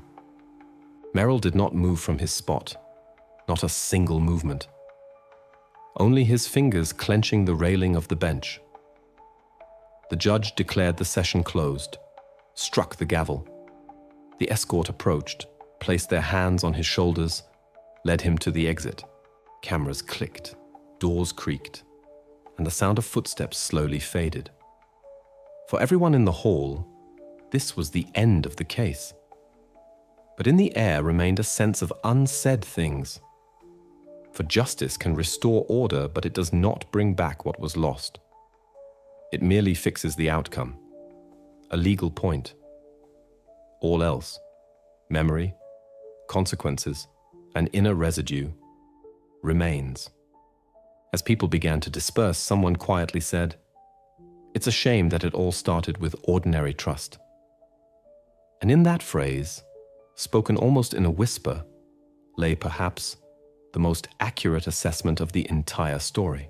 For it was trust that became the currency Merrill used and that he himself destroyed. Now he will live in a world where nothing can be bought, neither with money, nor with lies, nor with false signatures. And if anywhere one can call this justice, then perhaps only here. When the courtroom door slammed shut and the echo of the final gavel faded, the story seemed to have reached its end. But for those who had observed the case, everything had merely transitioned into another phase: the silence after the thunder. Following the verdict, Merrill was transferred to a maximum security prison, the Blackstone Correctional Facility, known for its harsh conditions and complete lack of privileges. A place where one day is like the next, where every hour stretches like a week. Inmates there do not live. They exist. Grey walls, barbed wire, guards, shouts, roll calls. Inside, no city sounds are heard, no wind. Only footsteps on concrete corridors and the metallic clang of keys. For a man accustomed to suits and investments, to bank accounts and conversations, it is like moving to another world where there is no future, only a repetitive present. According to the administration, Merrill is kept separately from the main inmate population, formally for security reasons, informally because of his reputation. Inmates do not tolerate those who preyed on the defenseless. Now his days pass identically. Wake up, check, breakfast, all strictly scheduled. No work is given, only mandatory checks and monitoring of his condition. He has nothing left to hide and no one to deceive. The irony is that he now lives in complete transparency under constant surveillance. His past exists only in court documents. His name no longer sounds like a businessman's, but like that of a convicted person in case number 1468. Meanwhile, outside the prison, life continued. The main figure in this story, the man for whom it all began, survived. Medics call it a miracle, though in reality it is simply an unbroken will. His body endured what most would not have survived. He underwent a long recovery. Months in the hospital, then rehabilitation, psychologists, physical therapists. Doctors say he has physically recovered, but the scars, those unseen, will remain. After his discharge, he refused publicity. His name and current whereabouts are kept secret. They say he lives out of town, away from attention, surrounded by people he trusts. He gives no interviews, appears on no cameras. In essence, he disappeared from the public eye, as if he decided to erase the part of his life connected to Merrill. And no one blames him for it. Sometimes the desire for silence is the only form of survival. The investigators who worked on the case say that this man will forever remain a symbol of resilience for them. He not only survived, he reclaimed his right to life, step by step, through pain and silence. His story is a reminder that even after the darkest period, one can emerge. And the place where it all happened no longer exists. That very out-of-town property with the concrete shed wrapped in rusty wire was demolished. The decision was made almost immediately after the trial. Not for show, simply because one cannot leave traces of such stories on the earth. Everything that stood there was torn down to its foundations. Only a wasteland remained. The land was sold, and now in its place is a field overgrown with grass. In spring, it blooms, and if one did not know what once happened here, nothing would betray the past. Thus, the material trace disappeared. Only the archive remained. Several boxes with the case, bound papers, photographs, expert reports. All of it is now in the city courthouse vault, on a shelf with the code D47, where cases are stored that have been closed. Sometimes a law student asks permission to view these materials, as an example of an investigation that became a benchmark. And each time, opening the folder, they see the first page with the short inscription, "Case closed. Justice served." The story ends here. Time erases traces, but it does not erase memory. For the investigators, it was a case that changed their understanding of human cruelty and willpower. For the prosecutors, a victory for the law. For the victim, a life whose meaning was restored. And perhaps this is the essence of such stories. Not in the tragedy, but in the fact that after it, life still goes on.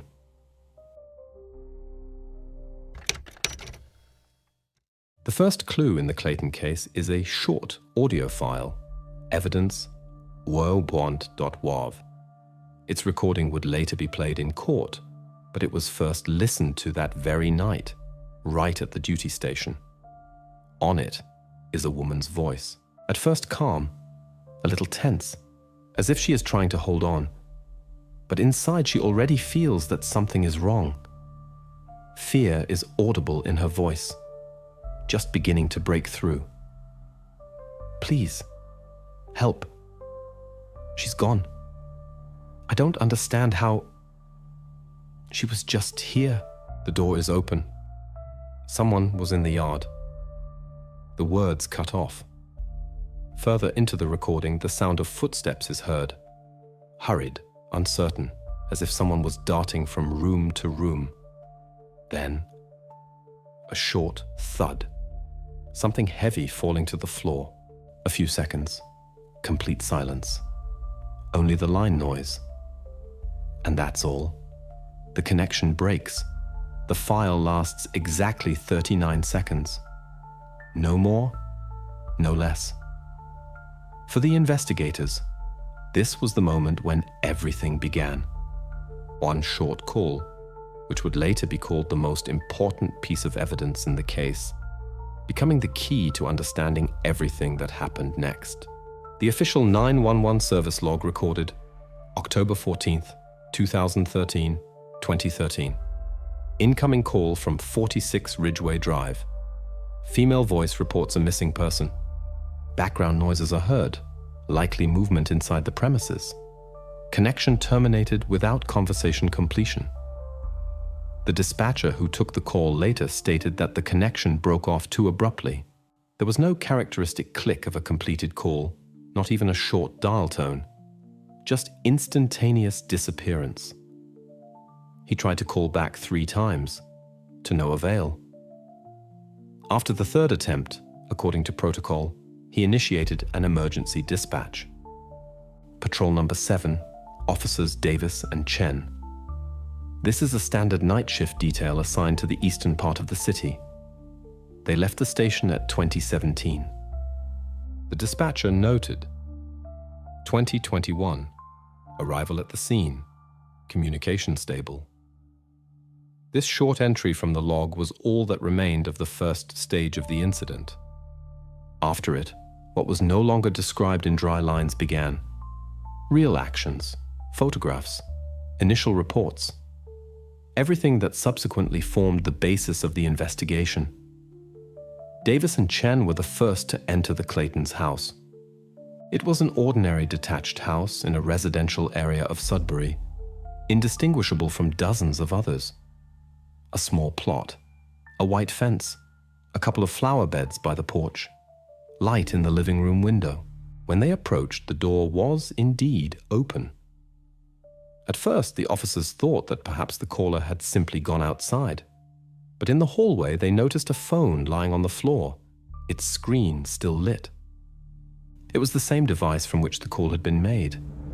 Nearby were signs of hurried movement, shoes pushed aside, the living room door not completely closed, and on the kitchen table, an unfinished cup of tea.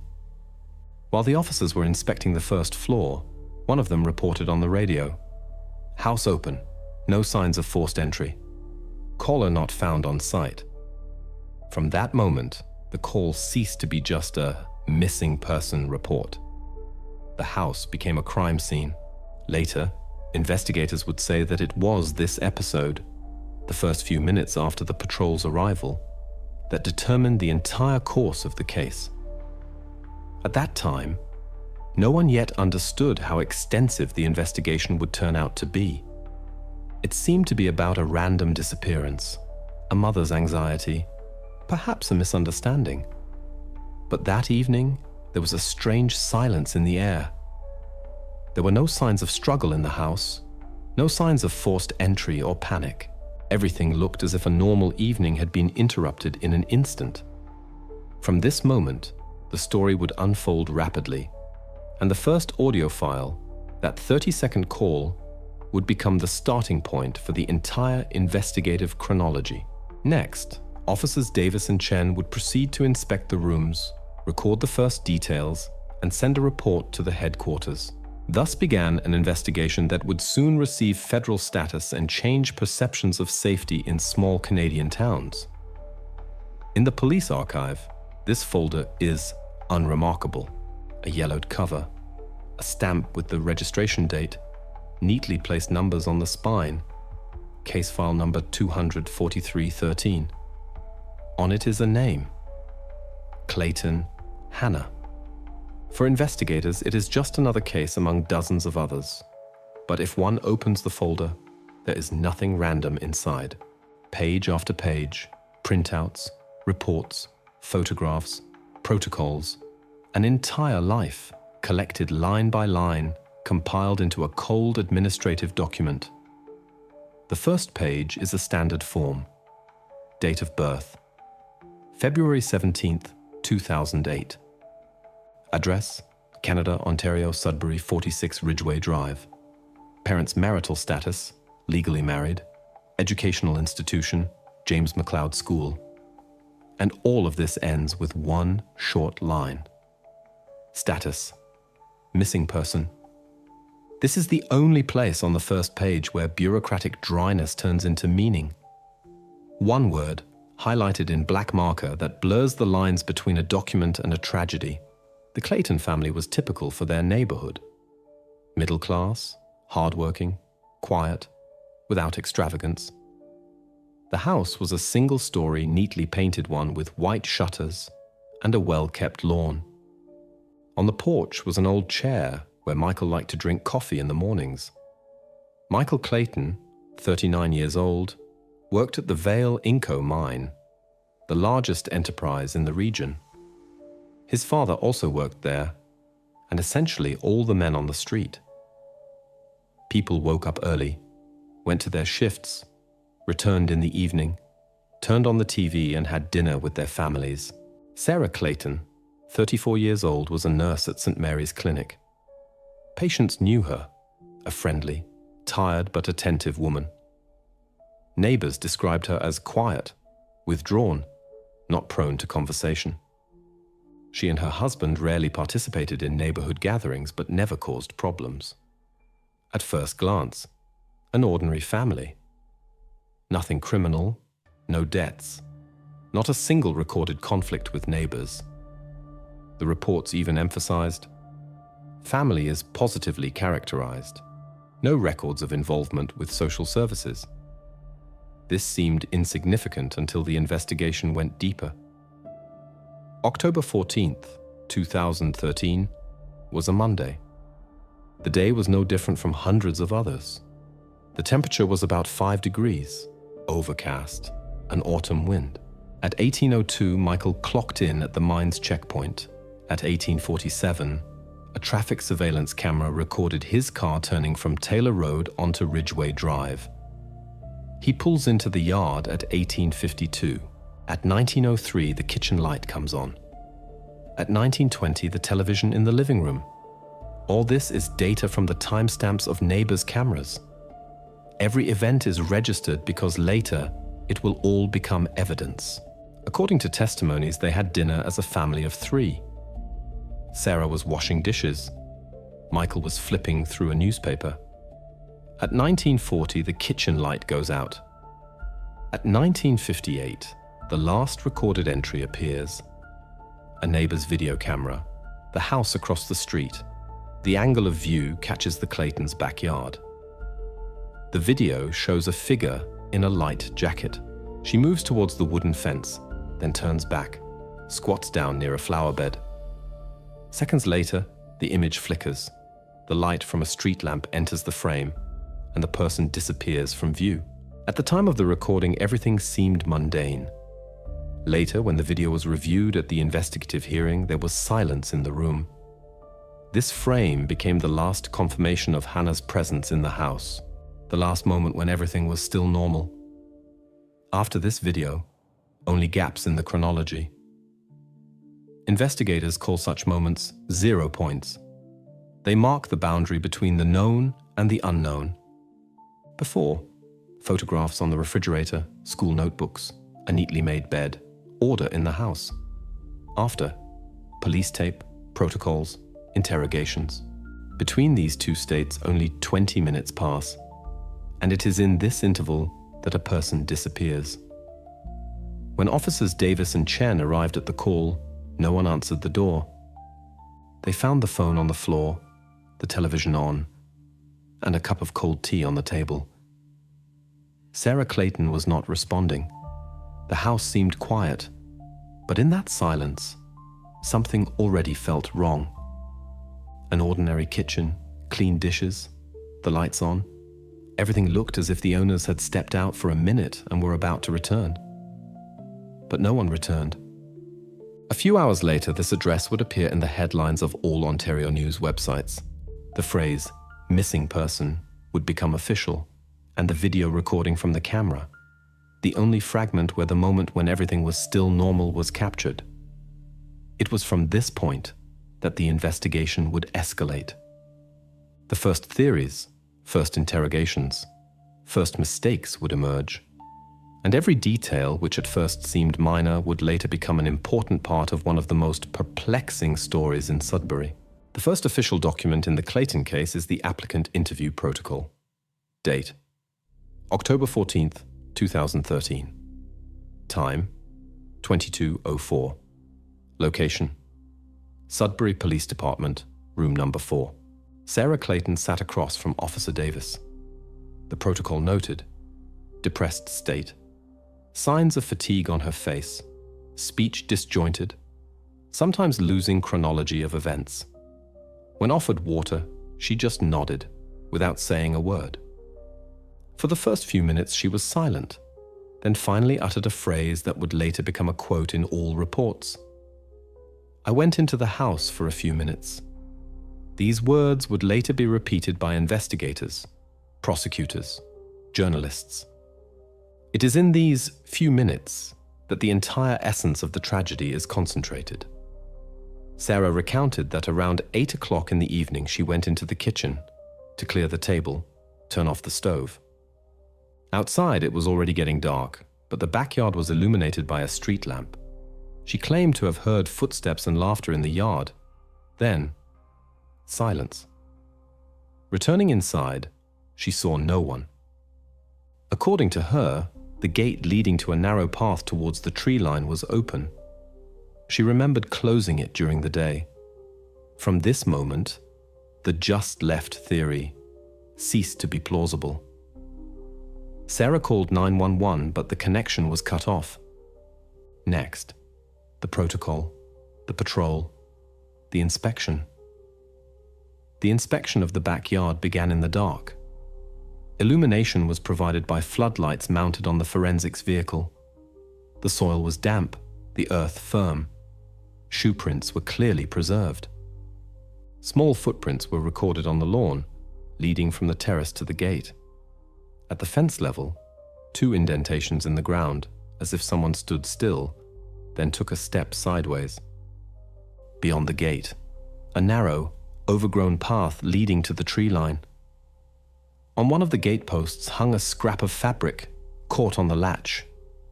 Light material, later identified as part of Hannah's jacket. No signs of struggle, no obvious signs of forced entry.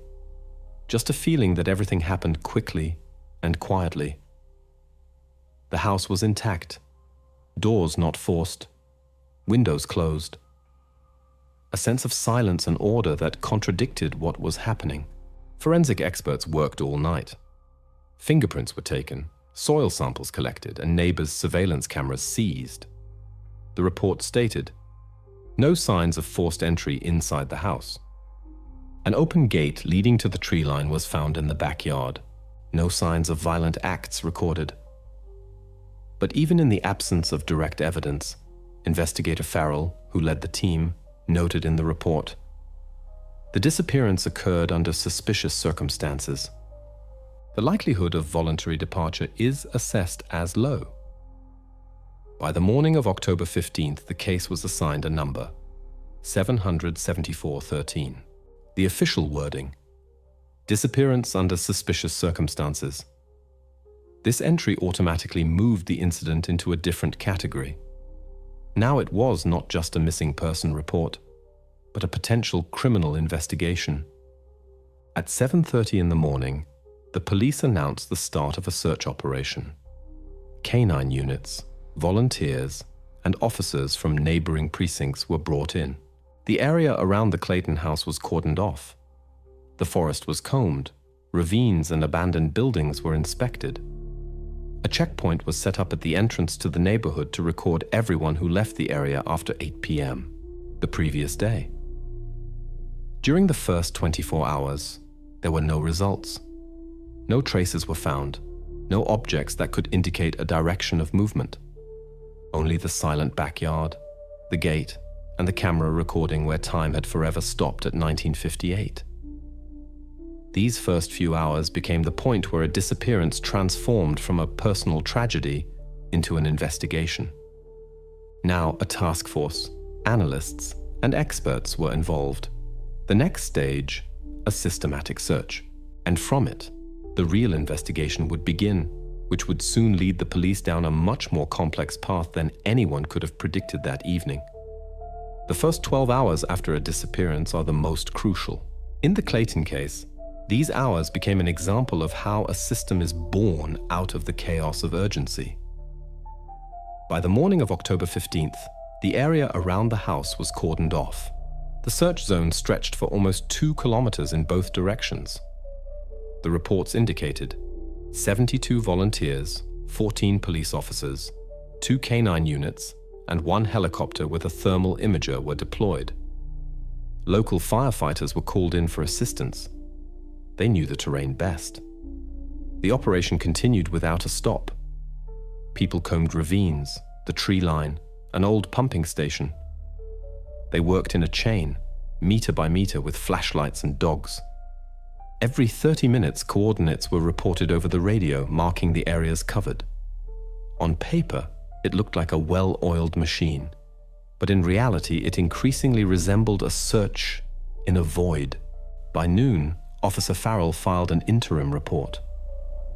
2.1 square kilometers searched. No signs of the missing person's presence found. No traces of dragging, blood, personal belongings. Result? Negative. This entry set the first temporary limit. The night and morning searches yielded nothing. For the family, this meant one thing. The person had completely disappeared, without a trace. For the investigation, that normal logic ceased to apply. After lunch, a report came in from Officer Riley, a canine handler.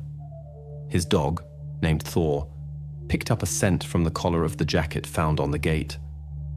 The trail led along the fence, through the path, and then towards the roadside.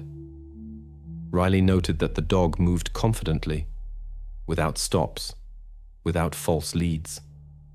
This offered hope. Perhaps someone had indeed moved Hannah on foot, not managing to go far. But after only a few tens of meters, the trail abruptly ended, sharply, as if cut with a knife. Riley reported that Thor returned to the same spot several times, to the edge of the asphalt where the path met the dirt road. Beyond that, nothing. No scent, no clue. This happens when a person is put into a vehicle. the report stated. Trail lost at the roadside. Probable boarding of a vehicle. This phrase changed the direction of the investigation.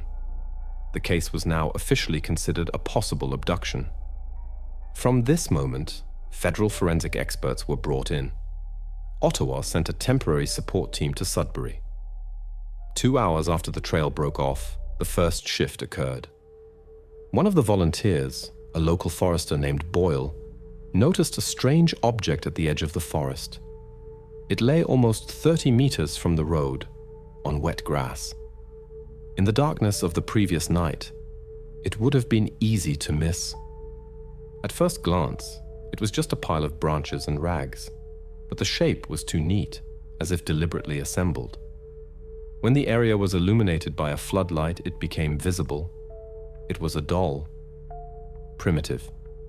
Handmade. The base was twisted branches, the head made of black fabric, feathers woven into the sides. At face level, 2 holes, and from inside, something like small pieces of metal resembling buttons. Around it, traces of trampled grass. Farrell ordered the finding to be immediately documented and packaged as Exhibit Number 1. The doll was carefully wrapped in a transparent bag, photographed with a scale ruler, and sent to the laboratory. A brief description appeared in the protocol. Handmade figurine, materials, wooden branches, fabric, bird feathers, traces of clay and ash on the fabric, origin not established. To the police, this seemed like an oddity unrelated to the case. But later, this very discovery would become the central piece of evidence, initiating a new theory. At that moment, it was simply something alien among ordinary facts, as if something incomprehensible had suddenly penetrated the picture of a real investigation. The search continued until evening, but everything returned to one point: the broken trail by the road. At this point, the investigation first encountered a void that could not be filled. From this moment, the Clayton case ceased to be just a search for a missing person. Next, the investigation would begin, methodical, cold, and increasingly strange with each passing day. After the doll was found, the investigation sharply changed direction. The police returned to an old proven method, door-to-door inquiries. Officers Davis and Chen began interviewing everyone who lived within a 1-kilometer radius of the Clayton house. On the map, every door, every surname, every minor observation was marked. In such moments, a case turns into a routine, but it is in routine that breakthroughs sometimes occur. At the 10th address, a house on the corner of Beach Road, investigators stumbled upon the first coincidence. Witness number 4, an elderly woman named Henderson, said the following: "If you're looking for someone who makes such strange crafts, look at Gray. He lives by the old hangar, on the outskirts, always making something out of branches. Sometimes he leaves it on fences. I'm afraid of him." The phrase seemed mundane, almost gossip, but at that moment it became the first real lead. The name Gray was marked with a red marker. Identity established. Arthur Gray, 42 years old. Local resident, unemployed, previously repaired boat engines. Unmarried, lives alone. Officers checked his address. A house on Baker Street, almost 3 kilometers from the disappearance site. The same hangar Henderson mentioned was also there. First, a visual inspection from the outside. The place looked abandoned, an overgrown yard, a broken window, an old van without license plates. The door had a lock, but according to neighbors, Gray often returned at night. One of them even reported hearing welding sounds in the hangar the day before the disappearance. A database check showed Arthur Gray was already known to the police. 2 convictions, in 2009 and 2011. Both for minor offenses, disorderly conduct and property damage. The report noted that during apprehension he exhibited erratic behavior, spoke incoherently, and refused to cooperate. A later psychiatric evaluation found him competent but with signs of obsessive states. After 2012, no official complaints were filed against him. For the investigation, this was enough to initiate action. On October 16th, the court issued a search warrant. The argument: possible connection to the disappearance of Citizen Clayton and the coincidence of an object found near the crime scene with known actions of the suspect. The search began at 8:15 in the morning. 3 officers, a forensic expert, and a prosecutor's representative were present at the scene. Video recording was continuous. When the hangar door was forced open, a smell of dampness and metal emanated from inside. The space within was cluttered to the ceiling. Tools, paint cans, old wooden frames, pieces of fabric, ropes, all in chaotic disarray. But the strangest thing was that dozens of figures stood along the wall. 47 dolls, of various sizes but made in the same style. All were made of branches, fabric, ropes, with woven feathers and metal parts. Some resembled human silhouettes, others animals. Sketches lay on the floor, charcoal drawings, notes, diagrams. In one notebook, entries like Day 9, structure completed. Nearby, books, ancient, worn, some in English, some in French. Titles like The Veil Between, Ritual Shapes and Folk Protection, Shadow Patterns in Northern Art. At the time of the seizure, Gray was not home. He was apprehended an hour later at a grocery store. According to the clerk, he had come in for cigarettes and looked calm as always. He did not resist arrest. When asked if he knew Sarah Clayton, he replied negatively. When asked about the found dolls, he said, "These are not toys. This is a form." This phrase would later become one of the key points of the indictment, and for the investigation, a signal that they were dealing with more than just a person with eccentricities. That same evening, Arthur Gray was taken to the station. He was placed in interrogation room number 2, where a camera was turned on and recording began. Gray showed no fear or surprise.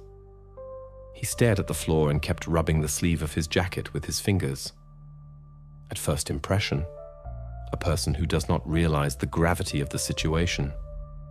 Officer Farrell, who led the case, noted in his report, gaze absent, reaction delayed, behavior outwardly calm but bearing signs of internal tension, answers evasively when questioned about the figurines, reacts noticeably to the name Clayton. Continuation of interrogation in the presence of a psychologist is recommended. By this point, the investigation had evidence, a handwriting match, and a suspect with a questionable past. On paper, everything added up. But those involved in the interrogation would later say, the feeling that Gray knew something but wasn't saying it emerged immediately. The next stage, his testimony.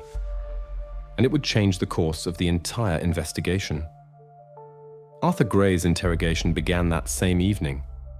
The room was standard: grey walls, a plywood table, a camera on the ceiling, 2 officers opposite him. The protocol recorded start time, 21:04. The first question, about the figurines found in the hangar. Gray's answer was short, without pauses, with a slight smirk in his voice. It's just my art. It's harmless. People see things that aren't there. This phrase set the tone for the entire interrogation. Investigators expected nervousness, a defensive reaction, perhaps denial, but not calm. Gray spoke slowly, almost lazily, as if discussing the weather. He did not deny making the dolls, but insisted it was his hobby. According to him, he was interested in folk art, symbolism, and visual rituals, as he called them. To the direct question about Hannah Clayton, he replied, "I don't know who that is. I don't go door to door. I have enough of my own things to do." The words sounded simple, but investigators noted that his intonation changed when he mentioned Clayton's name. Not abruptly, not obviously. Just for a second, his voice became quieter. Officer Farrell's report noted, "Gray avoids eye contact, reacts with a delay to the mention of the Clayton family. Possible emotional connection or awareness." However, a turning point occurred next. When the conversation turned to the time of the disappearance, Gray calmly stated that he was not in the city that evening. He pulled a crumpled receipt from his jacket, a fuel purchase at a gas station 40 kilometers from Sudbury. The time, 20:05, which was 10 minutes before the missing person call came in. Investigators took this as an attempt to bluff. But the receipt was authentic. It was checked. It had the station number and transaction barcode. The officer sent a request to the surveillance department. Within a few hours, the answer came back. The recording was preserved. The video showed Gray approaching the cashier, paying, then going outside and getting into his old van. The camera recorded the time. Everything matched. This was a blow to the logic of the investigation. Officer Riley, the same one who worked with the dogs, would later say, "We thought we had him. Everything added up. The style, the location, even the details. But then it turned out he was just getting gas at that time. Everything collapsed. Gray was held until morning, but there were no longer legal grounds for detention. He was released on the condition of appearing when called. He was excluded from the list of suspects. Only the hangar and its contents remained. Forensic experts continued to examine the items seized during the search. The figurines were photographed and described. No biological traces, no fabric particles, hair, signs of struggle, nothing. Even the dust under them showed that they had been there for a long time. Everything indicated that Gray, however strange it seemed, was indeed simply practicing his craft. But one of the seized pieces of evidence attracted the attention of analysts. Among the books found in his hangar was an old volume titled "The Veil Between." Between pages 214, a bookmark was discovered. It was a piece of thick paper, yellowed, with an unevenly cut edge. On it, in faded ink, was a handwritten inscription: "The Avari Circle." At first, no attention was paid to it. Just another strange element in an already strange collection. But when the forensic expert tried to find a mention of this phrase in the database, there were no results. Neither in open sources, nor in archives, nor in libraries. Officer Farrell noted in the report, "Bookmark placed in a separate bag. Possible connection to a subcultural movement or closed community. Contextual analysis required." This phrase became the turning point of the entire case. From this moment, the investigation ceased to be a search for a single person. Now it concerned something larger, a group, an idea, perhaps an entire network whose traces led far beyond Sudbury. Thus, the police first encountered a name that would soon become central to this case: the Avari Circle. Next, the investigation would begin to unravel what this circle was, who its members were, and how it was connected to Hannah Clayton's disappearance. 6 months pass. The Hannah Clayton case gradually fades from the news. In the first few weeks, everyone talked about it. Newspapers, radio, local TV channels. But time takes its toll. Headlines are replaced by new ones, and the investigation, despite dozens of hours of interviews and hundreds of pages of reports, doesn't move an inch. No new clues, no witnesses, no hints as to where to look. Investigators note, the case is in a state of stagnation. During this period, police attention unexpectedly shifts, not outward, but inward to the Clayton family itself. This is standard procedure for long unsolved disappearances. Everyone who could have been indirectly involved is checked. A so-called observation file is created. a document where data on the behavior, routes, social connections, and psychological state of family members are recorded. It was then that the reports first contained the note, "Changes in Michael Clayton's behavior." Michael, Hannah's father, worked at the Nickel Ridge mine for almost 20 years. A calm, reserved man, without disciplinary infractions, respected among colleagues. But already in December 2013, he stopped going to shifts. First, he took time off, then sick leave, and a month later, he submitted his resignation. In the explanation, a short phrase, "I can no longer work where everything reminds me of her." After that, what the police would later call independent activity began. Michael doesn't stay home. He's seen on the old highway, near a motel where truckers usually stop, then at the Red Elk Bar, which he had never visited before. Through acquaintances, he searches for people who know how to get information. Several times, he contacts former prisoners living in the Sudbury area. According to unconfirmed data, he approaches a private detective, but the detective refuses to work with him, citing the client's unstable condition. One of the officers observing him described, "He looked exhausted, constantly smoking, barely talking. Sometimes he stood by the bridge on the outskirts and looked down. It felt like he was searching not for something specific, but for the very meaning of what had happened." Gradually, Michael becomes obsessed. He reviews archives in the local library, studies old newspaper clippings, reads articles about rituals and strange communities. Several times he appears at the station, demanding a meeting with investigators. But he has explained that the case remains open, and all new materials are added to the case only through official channels. He leaves silently, but returns the next day. In the spring of 2014, his behavior becomes more aggressive. Several witnesses report that he gets into altercations in bars, where he talks to strangers about how everything is connected to the circle. It is then that the police first record that Clayton mentions a name previously encountered in the case. Materials, Avari Circle. No one understands how he knows about it. Information about the discovery of the bookmark in Arthur Gray's book was not disclosed. It was an internal detail of the investigation, accessible only to a limited circle of employees. But Michael talks about it as something he has been looking for a long time. In late May, he is arrested for the first time. Haven's Gate Bar, a small pub on the outskirts of Sudbury. Around midnight, a call comes in. A fight, one participant in an erratic state. When the patrol arrives, chaos reigns inside.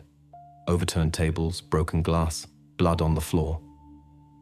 Michael sits at the counter, his forehead cut, abrasions on his arms. Officers record standard data. Arrested in a state of alcoholic intoxication, offered no resistance. The report includes a quote from his explanation.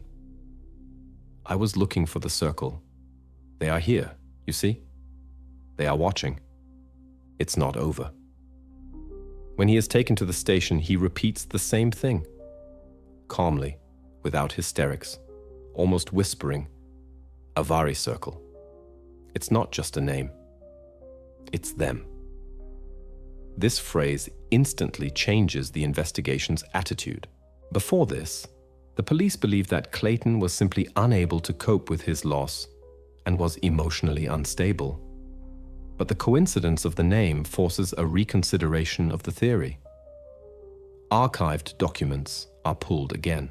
Gray's name reappears in reports, and the case, which was considered stagnant, begins to come alive.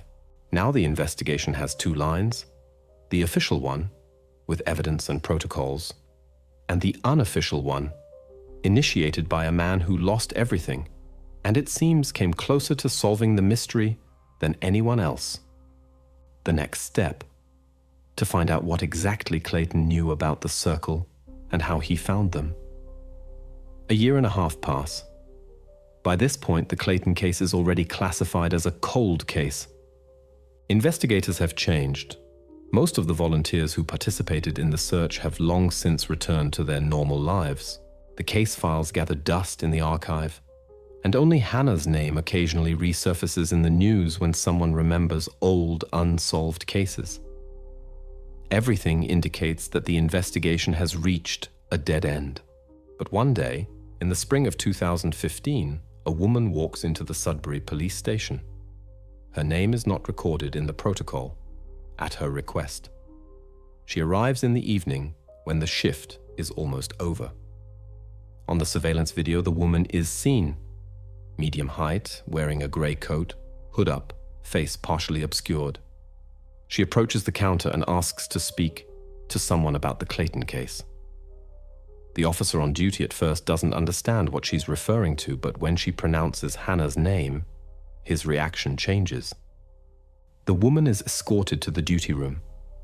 The conversation doesn't last long, less than 10 minutes. On her way out, she leaves a small transparent bag, inside which is a blue USB flash drive. The duty officer's report stated, "Did not give a name. Said she couldn't hold it in anymore. Left on foot. Direction, southern part of the city. Did not respond to requests to stay." This storage device becomes the central piece of evidence in the entire investigation. Within a few hours, the flash drive is transferred to the forensic laboratory. Its contents are extracted and recorded. 12 video files in .AV format. Low quality.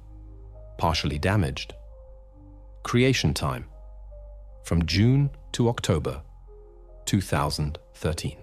All of them were shot with the same camera, with characteristic shaky footage, overexposure, and microphone hum. The first recordings show people in dark clothing. Their faces are covered with crude, homemade masks of fabric and leather, some painted with symbols resembling runes. The scenes take place indoors, most often concrete walls, dim light. Sometimes reflections of metallic surfaces are visible, as if it's an old warehouse or hangar. The sound is almost inaudible. Fragments of whispers, muffled thuds. Then, laughter. Distant, uneven. One of the investigators describes the initial reaction. At first, it seemed like just a performance. People playing roles like in some underground theater. But the longer you watch, the clearer you understand. This is not a game. There is no script, no distance between what is happening and those in the frame. The pivotal moment occurs in video number 9. The camera is angled, shooting from a corner of the room. Part of a wooden table is in frame. Objects lie on the table. Candles, rope, fabric bundles. At some point, a sheet of paper appears in the field of view. It is pinned to the wall. The image is uneven, colored pencil, figures, and a sun. The recording quality is poor, but experts freeze the frame and see a signature. At the bottom, in large, uneven handwriting, is written, "Hannah." After this, the case receives a new status. The video is re-encoded, the frame processed, the image cleared of noise. The paper becomes discernible, a drawing of a house and a tree, typical children's artwork. But it is this detail, the handwriting and signature, that becomes the basis for further action. 2 days later, a still from the frame is shown to Sarah Clayton. The procedure takes place in the presence of a psychologist and an investigator. At first, she looks silently. Then she takes the photograph with both hands, holding it for a long time. After a short pause, she says quietly, "This is her drawing. I remember. We did it that summer. She drew our house and the apple tree she always played by." This reaction is recorded in the protocol as positive identification. This is the first real lead connecting Hannah to something that can be called an organization. After confirmation, the drawing becomes exhibit number 22. All 12 videos are sent to the Ottawa Cyber Analysis Centre.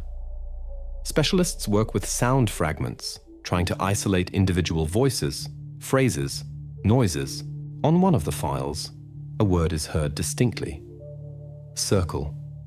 The expert's report stated, "It is possible that the participants refer to themselves as the circle. The context suggests the structure of a ritualistic community. There are signs of planning and internal hierarchy." For the investigation, this becomes a turning point.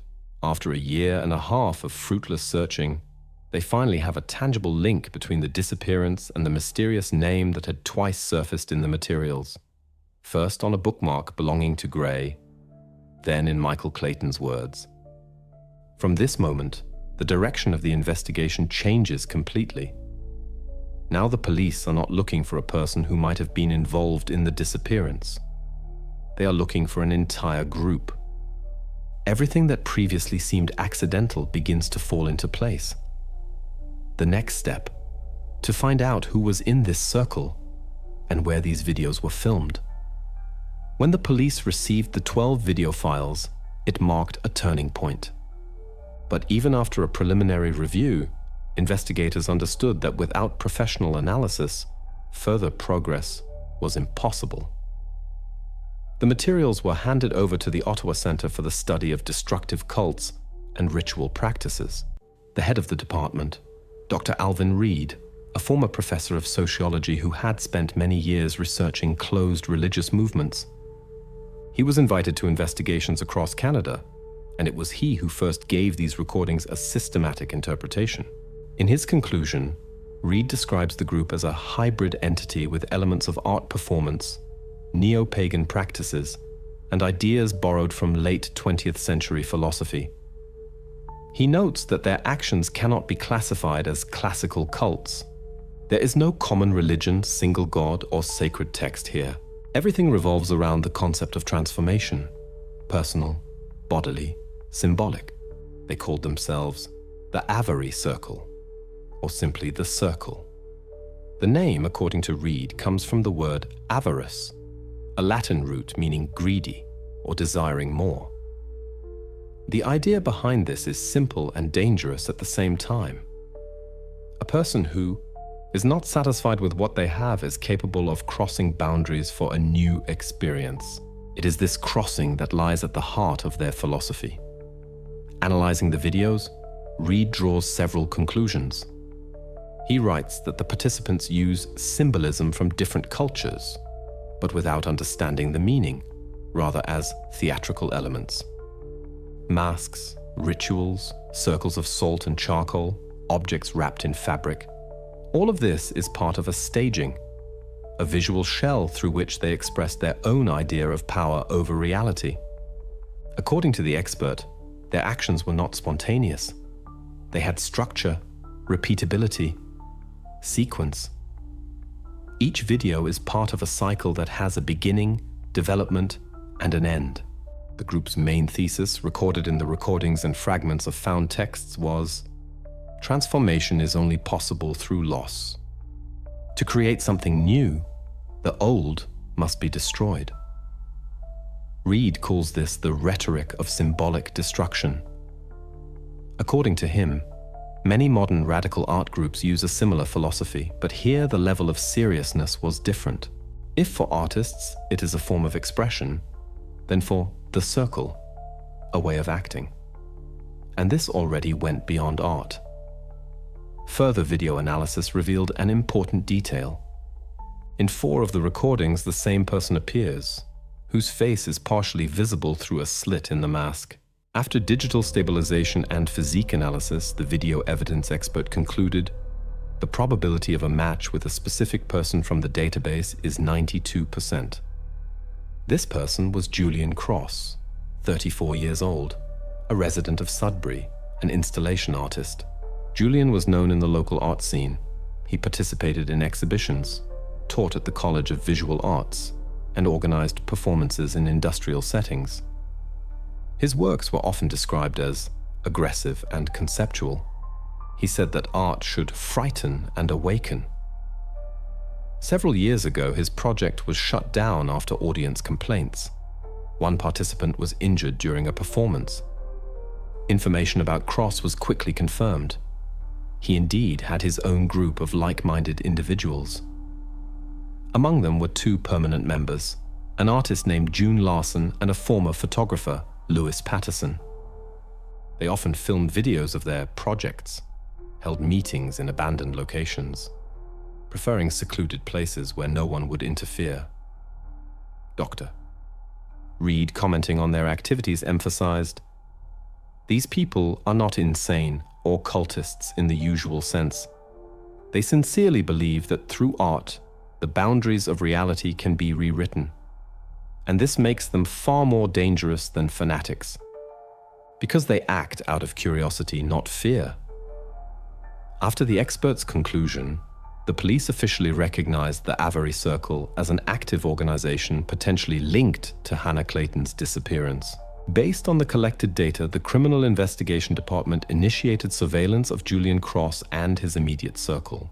This involved standard covert surveillance procedures, installing cameras on his car, tracking his routes, collecting data on credit card movements.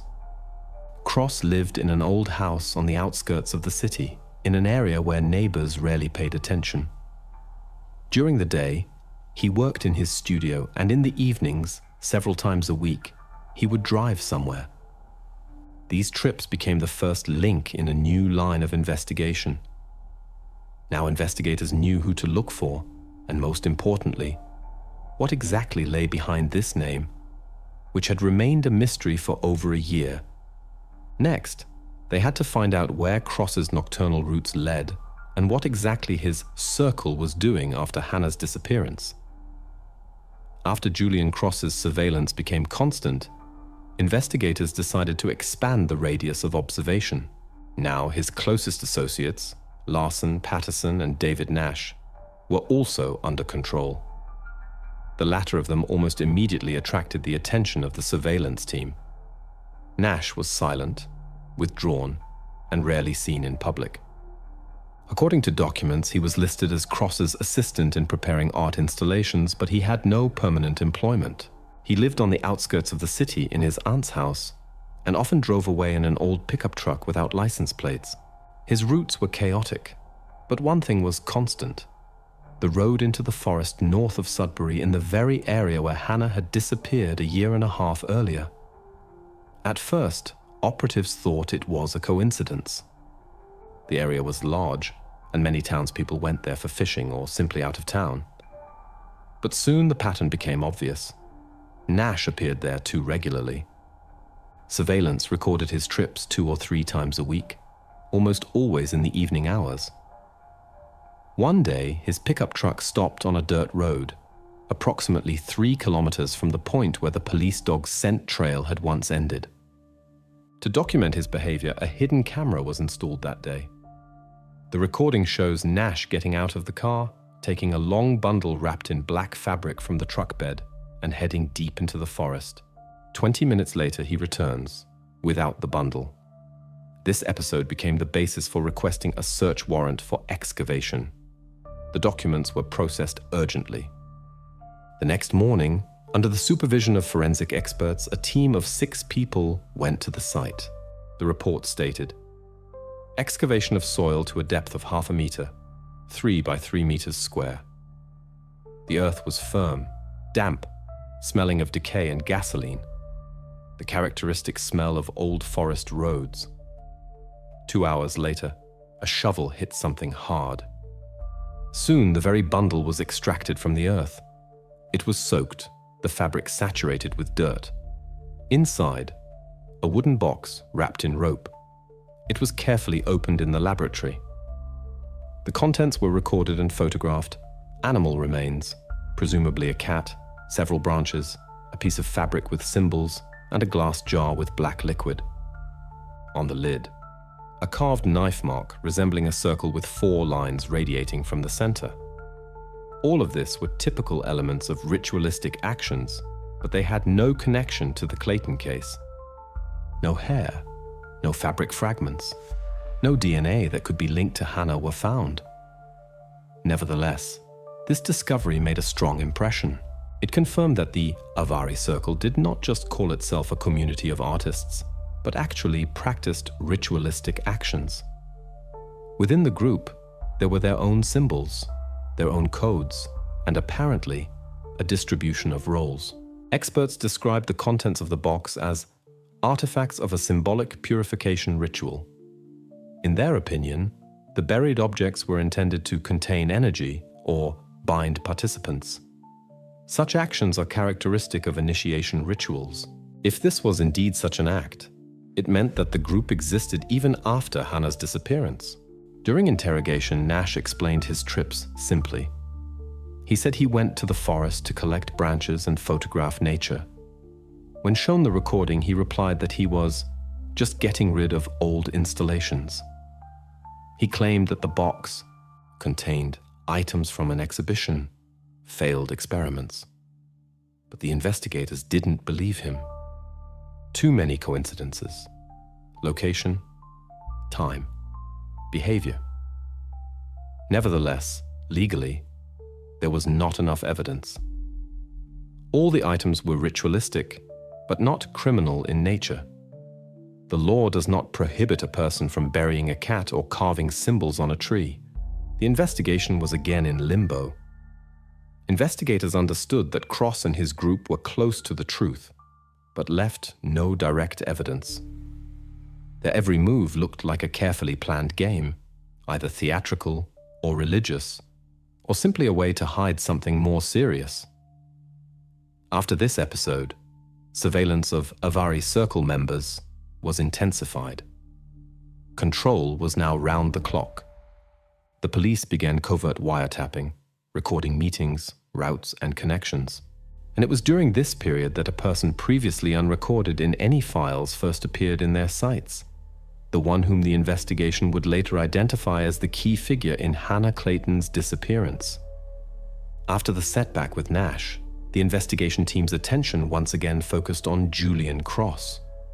He was the center of the entire structure, the person around whom the circle revolved. Outwardly, an intellectual, an artist, a teacher. But too much in the case indicated that something far more dangerous was hidden beneath this facade. Investigators decided to review his personal file, including archived records and police reports from previous years. The first thing that stood out was an incident in 2009. At that time, Cross was involved in a case concerning serious injuries inflicted on a man named Stephen Bates, a local gallery owner. The official version stated that a conflict arose between them due to disagreements about an exhibition. Unofficially, however, things looked different. Witnesses reported that Cross snapped during the argument, started shouting, grabbed a metal tripod, and hit Bates on the head with it. Bates spent several days in the hospital. However, the case was quickly closed. The victim suddenly withdrew his testimony, stating that everything happened due to a misunderstanding, and he himself provoked the conflict. Bates later left Sudbury and never returned. For investigators, this was the first alarming signal. Cross knew how to influence people. Archived testimony from another witness, a gallery assistant, survived. She recounted that Cross could look as if he knew what you were thinking, and behaved both calmly and threateningly. Her words conveyed what psychologists call the dominance effect, a person capable of exerting pressure without words. Through private sources, the investigation learned that after the case was closed, Cross underwent short-term psychiatric consultation. No diagnosis was in the public documents, but the phrase pathological need for control and ritualization of behavior appeared in the doctor's personal notes. These words perfectly fit the image of a person who creates a cult around himself. Further examination of his biography only strengthened the suspicions. Cross grew up in a religious family. His father was a pastor, his mother a music teacher. After his father's death, he abruptly severed all ties with the church and began pursuing art of transformation, a series of performances involving live people, with the artist himself stating that, in his work, there is no boundary between observer and participant. In a video from one of his early exhibitions, he says, "If the viewer feels disgust, then I hit exactly where I needed to. Inside." These words would later become key to understanding the philosophy of the circle. The next discovery was far more practical. Operatives requested Cross's bank statements for the period from July to December 2013, the very time Hannah Clayton disappeared. Among ordinary transactions, material purchases, studio rental, fuel payments, an unusual entry was found. A short-term rental agreement for a farmhouse 30 kilometers from Sudbury. Rental dates from October 12th to 20th. It was precisely during this period, according to the investigation, that the disappearance occurred. The house belonged to an elderly man, Leon Dave. He rented it out through an advertisement on a local website, asking no unnecessary questions. In his testimony, Dave mentioned that the tenant introduced himself for work on an art project, brought several boxes, equipment, and 3 assistants. According to him, the house was returned on time, the keys left on the porch, and the rent paid in full, in cash. When investigators arrived at the scene, the farm looked abandoned. Crooked beams, broken shutters, moss on the walls.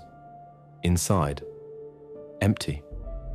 No equipment, no signs of presence. But in the attic, they found candle remnants and fabric fragments with drawings identical to those seen in the Circle videos. Experts confirmed the match in pattern and paint type. Now everything added up. Financial documents found objects, matching dates and geography. Everything indicated that it was there, on that old farm, that what Cross called transformation was happening. Officially, the investigation could not yet state that it was a crime. But unofficially, within the department, everyone understood. The found farm was the place to look for answers. From there, the thread led to all the oddities of the case: the disappearance, the videos, the circle, and Cross himself, who continued to live in Sudbury as if nothing had happened. Investigators faced the most difficult part ahead: determining exactly what happened on that farm and which members of the Avery Circle were there with Cross. The arrest operation was conducted early in the morning, at 6:30. Julian Cross and David Nash were apprehended simultaneously in different parts of the city to rule out any possibility of communication between them. Cross was arrested at his home, on the doorstep of his studio. He stood in a long coat, calmly smoking, and wasn't even surprised when he was surrounded. His face showed slight fatigue, as if he had been expecting this for a long time. Nash was apprehended 15 minutes later in an industrial area where he was unloading construction materials. Unlike Cross, he was flustered, his hands trembling, his gaze darting around as if he was constantly calculating something in his mind. Both were taken to the city precinct and placed in separate interrogation rooms. This is a standard tactic, but in such cases, it is crucial. When two people are isolated from each other, any inconsistency in their testimonies can become a trigger. The investigation team had already divided roles. Detective Harper takes on Cross. Detective Marlowe works with Nash. Cross's interrogation began first. He was led into the room, seated at a metal table. The camera was on. The protocol started. In the frame, a man with cold confidence. He spoke clearly, almost theatrically. His answers were short but well considered. He did not try to deny participation in the circle. On the contrary, he called himself the ideologist of an artistic movement. There was no panic or fear in his words. We created images. Everything you saw is a metaphor. People are always afraid of what they don't understand, he said, looking directly into the camera lens. He did not react to attempts to unsettle him. When Detective Harper showed him photographs of the found items from the farm, candles, symbols, pieces of fabric, Cross only smirked. That's a prop. You wouldn't accuse an actor if someone drops dead in a play, would you? Nash's interrogation took place at the same time in the next room, but the atmosphere there was entirely different. He sat hunched over, his gaze down at the table, his fingers constantly fiddling with a button on his sleeve. When asked about his participation in the circle, he answered uncertainly, constantly changing his wording. His breathing became erratic, his phrases shorter. When he was read the arrest warrant and shown the hidden camera footage from the forest where he was burying the bundle, he initially remained silent. Then he suddenly looked up sharply and said, "You won't prove anything. It's just trash. Old things from a shoot." Marlowe gave him time. The silence stretched. Nash began to tap his foot nervously, his gaze darting to the mirror. The investigator pretended to be tired, placed the case file on the table, and quietly said, "Julian told us everything." This was not true, but such words often break a person faster than any evidence. Nash's reaction was instantaneous. He looked up, his pupils dilated. He didn't ask, what exactly did he say? He didn't clarify. He just started to make excuses. He made it all up. It was his idea. I just helped. I didn't know that it would go so far. The investigator remained silent. He gave him space to continue on his own. And he did, disjointedly, but with each minute, in more detail.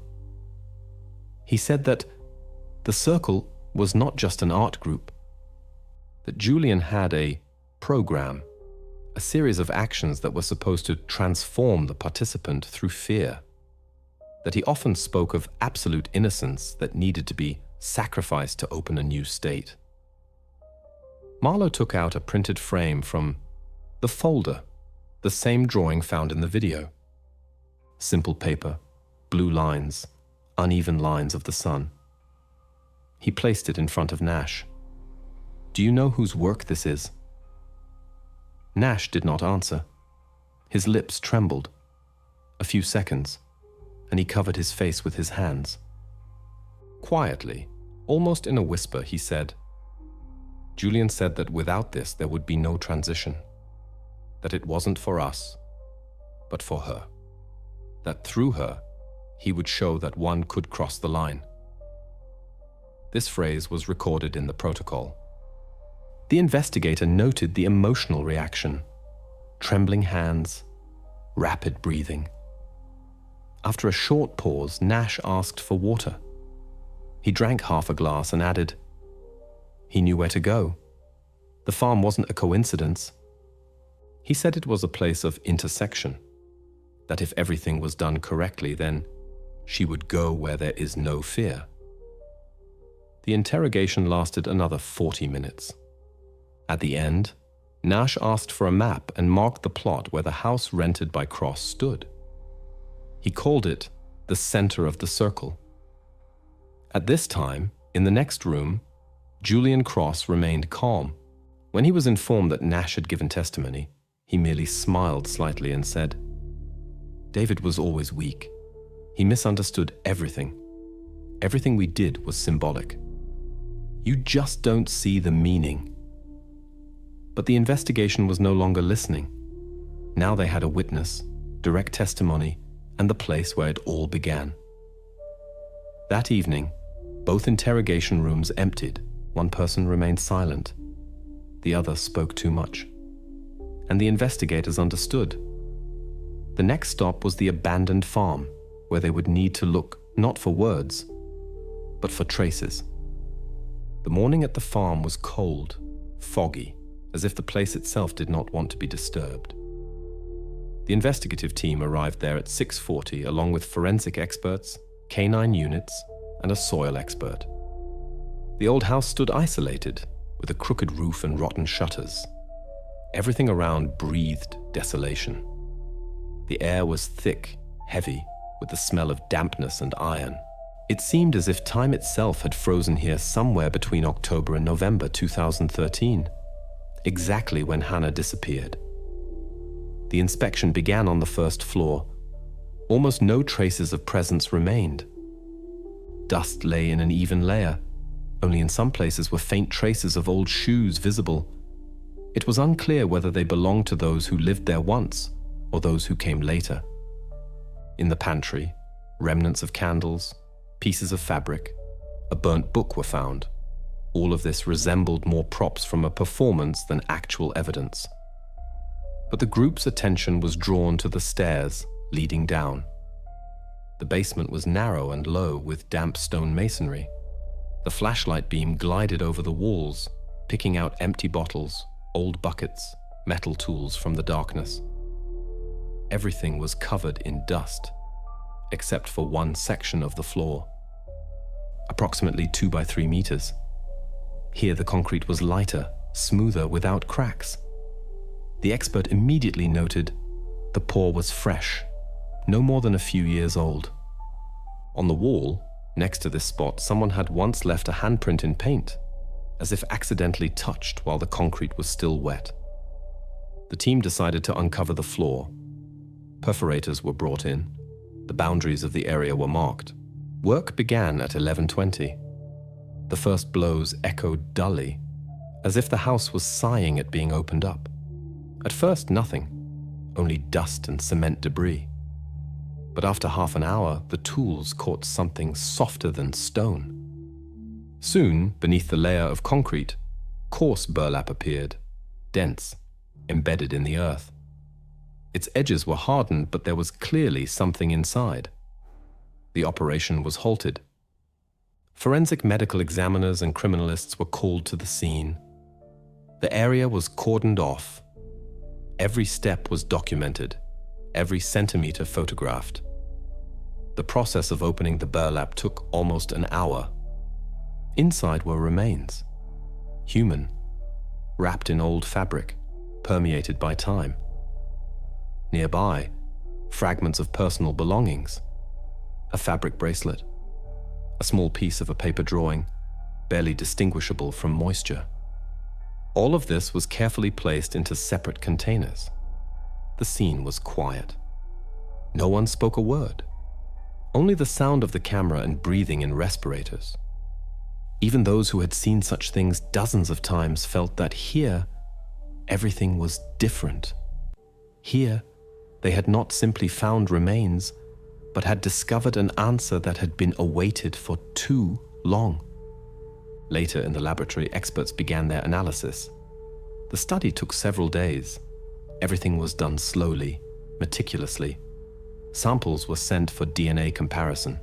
Materials were taken from Hannah Clayton's parents, who had continued to live in the same house all this time, as if they could not leave until they knew the truth.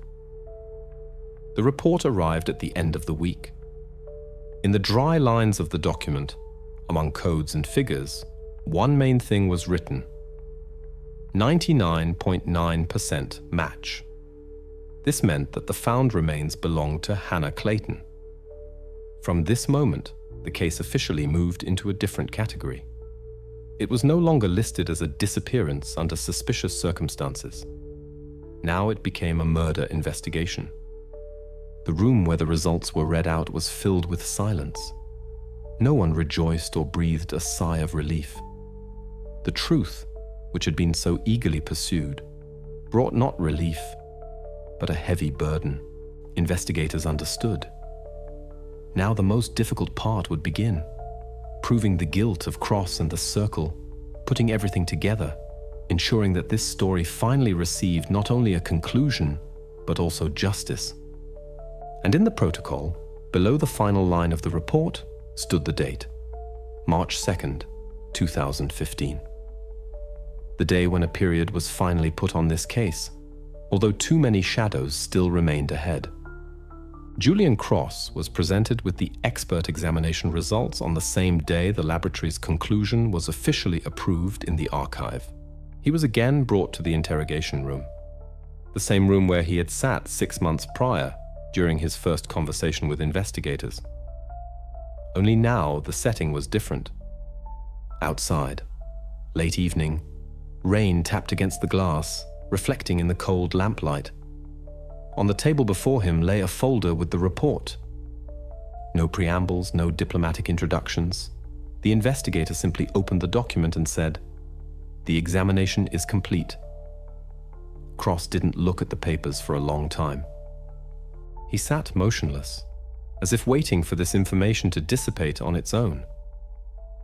Then he looked up and asked, not looking at the camera, "So you found her?" His voice was calm, even too calm, but something in it had changed. The confidence with which he previously spoke of performance and transition was gone. Now he wasn't trying to portray a philosopher. For a few seconds he simply remained silent, then suddenly chuckled softly and said, "You still won't understand anything. For you, it's horror. But for us, it's a process. Art doesn't have to be beautiful." The investigator did not respond. He turned on the dictaphone, placing it next to the report. Cross noticed the red recording indicator but didn't even try to look away. On the contrary, he leaned forward slightly as if deciding that now he could speak directly. He began to speak without pressure, without prompting, monotonously, coldly. He spoke like a person who is not justifying himself, simply stating a fact. He described the events of October 2013, how they arrived at the farm, how they prepared for work, how Julian convinced the others that it was part of the design, that beauty demands complete surrender. He never once uttered Hannah's name, but the investigators understood who he was referring to. Every word was precise, devoid of emotion. It seemed as if he was describing not a crime, but some experimental production. She was meant to be a symbol, not a person, but an idea. "We sought purity," he said, staring into space. "I wanted to show how fragility becomes eternal when you tear it from the flow of time." The investigator asked a direct question. "Do you understand that this is not art?" Cross smirked. "You always say this and that. For you, everything is separated. For me, no. Art and reality merge where a person stops being afraid." She did not suffer. She simply became material. Material for silence. After these words, a long pause fell over the room. The investigator stared at him, unblinking. Cross, on the other hand, seemed to have finally calmed down. He sat straighter, crossed his arms on the table, and as if summarizing, said, "Death is not the end. It is a tool. We created a masterpiece of silence." The phrase was recorded in the protocol under the notation, "Confession obtained voluntarily." And although he formally admitted participation, there was no remorse. Not the slightest. He didn't try to justify himself, didn't try to shift the blame. He only spoke of his design as something inevitable. Later, psychologists present at the interrogation noted, emotional response was completely absent. No sympathy, no regret, no signs of internal conflict. Only a cold conviction of his own righteousness. Cross did not appear insane, and that is precisely what made him more terrifying. He understood everything. He simply believed he had the right to reshape reality according to his design. After the interrogation, he was led out of the room. The light remained on. The dictaphone still blinked with a red dot. On the tape, someone from the investigators can be heard quietly exhaling and saying, "He's not human. He's just emptiness, clothed in skin." At this stage, the investigation already had everything: a confession, a motive, a crime scene, evidence. Only one thing remained: to bring the case to court. But ahead of everyone lay another stage, when the truth emerges from the walls of the police station and becomes public knowledge. And that is always the most painful moment. When Cross's and Nash's confessions were officially recorded, investigators were finally able to reconstruct the sequence of events. Every detail, every inconsistency in the initial versions now fell into place, like pieces of a mosaic that had been mixed up for years. October 14th, 2013. Around 8 in the evening. The neighborhood where the Clayton family lived was already immersed in autumn twilight, the time of day when the street seemed quieter than usual. Cross was nearby at the intersection of 2 blocks. According to Nash, everything was planned in advance. Cross chose a moment when almost no one was left in the yard. He approached calmly, without a hint of haste. In his hands, he held a doll that he himself had once used in his performances, bright, with long blonde hair and a crooked smile. According to the case materials, this detail became key. The doll was later identified by Hannah's mother. She recounted that the girl had seen a similar one in a local art space where Cross had previously exhibited. When he approached, Hannah was not afraid. He spoke softly, like an old acquaintance. No shouts, no struggle, just a short conversation, after which they walked together towards the road. A surveillance camera installed at a corner store recorded their silhouettes. A man in a long coat and a small figure beside him. This was the last recording where she was alive. Next, the road out of town. According to Nash's testimony, they reached the farm around 10 in the evening. The house had no electricity, lit only by candles. Inside were 2 members of the Circle. Their identities the investigation was never able to establish. Everything happened according to a script that Cross himself had devised. He called it an act of purification. He believed that through sacrifice, one could extract meaning from chaos, that, as he stated in his interrogation, true art is born at the moment of the form's disappearance. Nash confirmed that he participated in preparing the premises, setting up tripods for cameras, placing symbols, arranging objects according to a diagram Cross had drawn beforehand. He was not the perpetrator, but an assistant, a person who constantly doubted, but couldn't stop himself. He said it would be a performance, Nash said, that no one would get hurt. I believed him. From then on, events unfolded rapidly. After the ritual, as Cross called it, the other participants left the farm. Nash stayed behind. According to him, he spent the entire night there, not daring to leave. In the morning, Cross returned, said that everything was completed, and now they needed to seal the moment. That same day, they concreted the section in the basement where they stored the material traces of the performance. The cement was purchased in advance. The invoice for the purchase was preserved in the case file. When the investigation reconstructed the chronology, everything matched. The farm rental dates, Cross's movements via mobile phone signals, the weather conditions, even traces of building mix on his shoes, found during the search. All of this formed a single, complete picture. Accurate, chronological, without gaps. The farm, which for years stood as a silent reminder of someone's secret, now became a place of truth. Where once strange music played and candles were lit, now stood a laboratory, and experts in white suits documented every centimeter of the floor. This reconstruction became not just a part of the investigation, but a turning point in the case. Now the story had a structure that could not be destroyed by Cross's words or his philosophy. Everything became clear. And with that, it became truly chilling, with the realization of how mundane and simple he managed to turn his idea into a crime. The next step was obvious. The case had to go to court. There, everything that happened in the shadows would finally be heard aloud. When the investigation officially concluded, the case of Cross and Nash was transferred to the Superior Court of Justice of Ontario.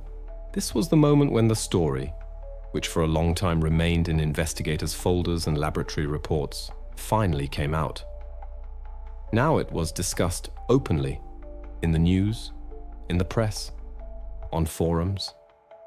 People came to the courthouse, stood in the rain with posters bearing the same name, Hannah. After a year and a half of silence, society finally got what it had been waiting for. A trial for a man who called evil art. On the defendant's bench, 2. Julian Cross, artist, philosopher, ideologue of the Avery Circle, and David Nash, the one who helped the investigation but still remained an accomplice. The other group members were listed as witnesses in the case. Many of them went into hiding. Some gave testimony via video link, but in fact, none of them were ever prosecuted. This sparked a storm of outrage. People didn't understand how one could observe what was happening and remain unpunished. But legally, their direct involvement could not be proven. The trial lasted 3 weeks. Each session began with tense silence. Journalists, relatives, even art school students came to the hearings. Cross had once taught them the basics of composition. No one expected that the man who spoke of freedom of expression would turn out to be the one who destroyed the very idea of human dignity. Cross refused a lawyer. He stated that he did not need intermediaries between himself and the truth. He said that the trial was a form of spectacle and that he was ready to perform until the end. In his speeches, he still used the same language as before, speaking of rituals, purification, higher goals. Sometimes it sounded like an attempt to justify himself, sometimes like a manifesto. The judge stopped him several times for trying to turn the hearing into a performance. He stood before the court as he had once stood before the camera, calmly, without remorse, as if confident that even now he commanded the public's attention. David Nash, in contrast, looked different. Throughout the entire process, he did not raise his head above the table. His testimony became key. He described in detail what happened at the farm, how the ritual was prepared, who participated, and how Cross convinced them that all of it was art, the highest form of expression. It was thanks to this testimony that gaps in the evidence were filled and an accurate picture of events was reconstructed. The climax came on the day of the verdict. The courtroom was packed. The judge read the verdict slowly, deliberately. Julian Cross was found guilty on all counts: kidnapping, murder, concealment of a crime, involvement of others. The sentence: life imprisonment without the possibility of parole. When these words were uttered, Cross did not even flinch. He stood with the same expression on his face with which he always looked at the world: detached, empty, as if nothing happening had anything to do with him. Nash received 15 years. The court took into account his cooperation, full confession, and assistance in the investigation. As he was being led out of the courtroom, he turned to Hannah's parents. No one knew if he wanted to apologize or simply say something important, but no words followed. He just nodded, then lowered his head and left. After the session, journalists crowded at the doors. Reporters shouted names. Someone read the court's decision live. But the most important people that day were silent: Sarah and Michael Clayton. They stood side by side, holding hands.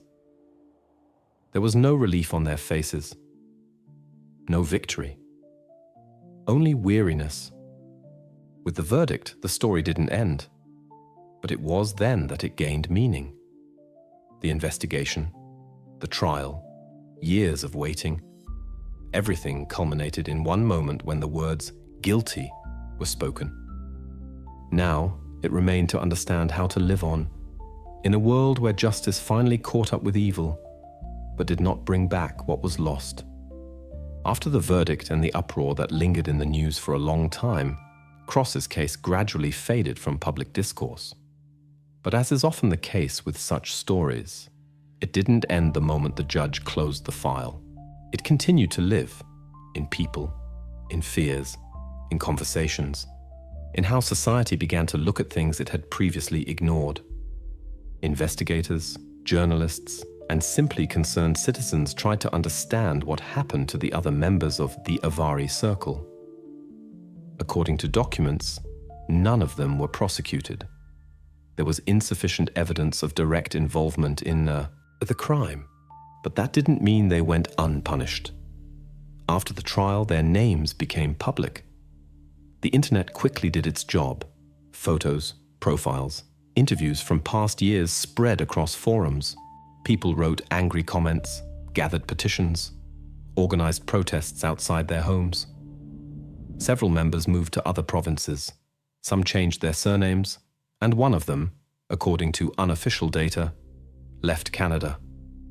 None of them gave public comments. And yet their names remained alongside crosses, like a shadow, like an indelible reminder. The Clayton family did not appear in the press for a long time. After the trial, they were seen only a few times, at the cemetery, at small memorial events. Journalists tried to get interviews for a while, but then left them alone. A year later, it became known that Michael and Sarah Clayton divorced. This was not unexpected. Too much had collapsed. Too much had not survived that blow. Acquaintances reported that Michael moved to another city, got a job in an auto repair shop, and lives alone. Less is known about Sarah. She disappeared from the public eye, deleted all social media pages, and maintains no contact with any acquaintances. Their whereabouts are not officially disclosed. Perhaps this is the only way to survive what they had to go through. But perhaps the most important thing happened not within families, not behind courtroom doors, but within the walls of Parliament. The Avari Circle case became the impetus for a broad discussion in Ontario. Politicians, lawyers, and psychologists began to talk about how existing legislation did not protect people from the influence of destructive communities that hid behind art, philosophy, and spiritual practices. Amidst public pressure, a special committee was formed to develop amendments. 2 years after the verdict, Parliament adopted a new regulatory act, Hannah's Law. This document became a landmark. It tightened control over organizations whose activities might bear signs of psychological subjugation or ritualistic character. Now, such groups are required to register and disclose their funding sources, and their public events must take place under the supervision of local authorities. Violation of the law is punishable by large fines and criminal liability. For many, this step was symbolic, an attempt to ensure that such a thing would not happen again. Hannah Clayton's name remained forever in the text of the law. For officials, it was a formality. For her parents, the last meaning. They lost what was most precious, but achieved something that could protect others from this pain. And even if it doesn't bring peace, it gives a sense that even from darkness, light sometimes emerges. Cold, uneven, but still light. Several years have passed since then. The farm where it all happened has long been abandoned. The house stands empty, windows boarded up, locals avoid it. Only a sign at the entrance reminds that this place was featured in a high-profile investigation. The news no longer mentions it. But the story of the Avari Circle remains in memory, as an example of how human madness can masquerade as art, and how even in that abyss, a grain of justice can be found. And perhaps in this lies the entire essence of the ending. Not in verdicts or headlines, but in the fact that truth, however terrible it may be, still found its way out.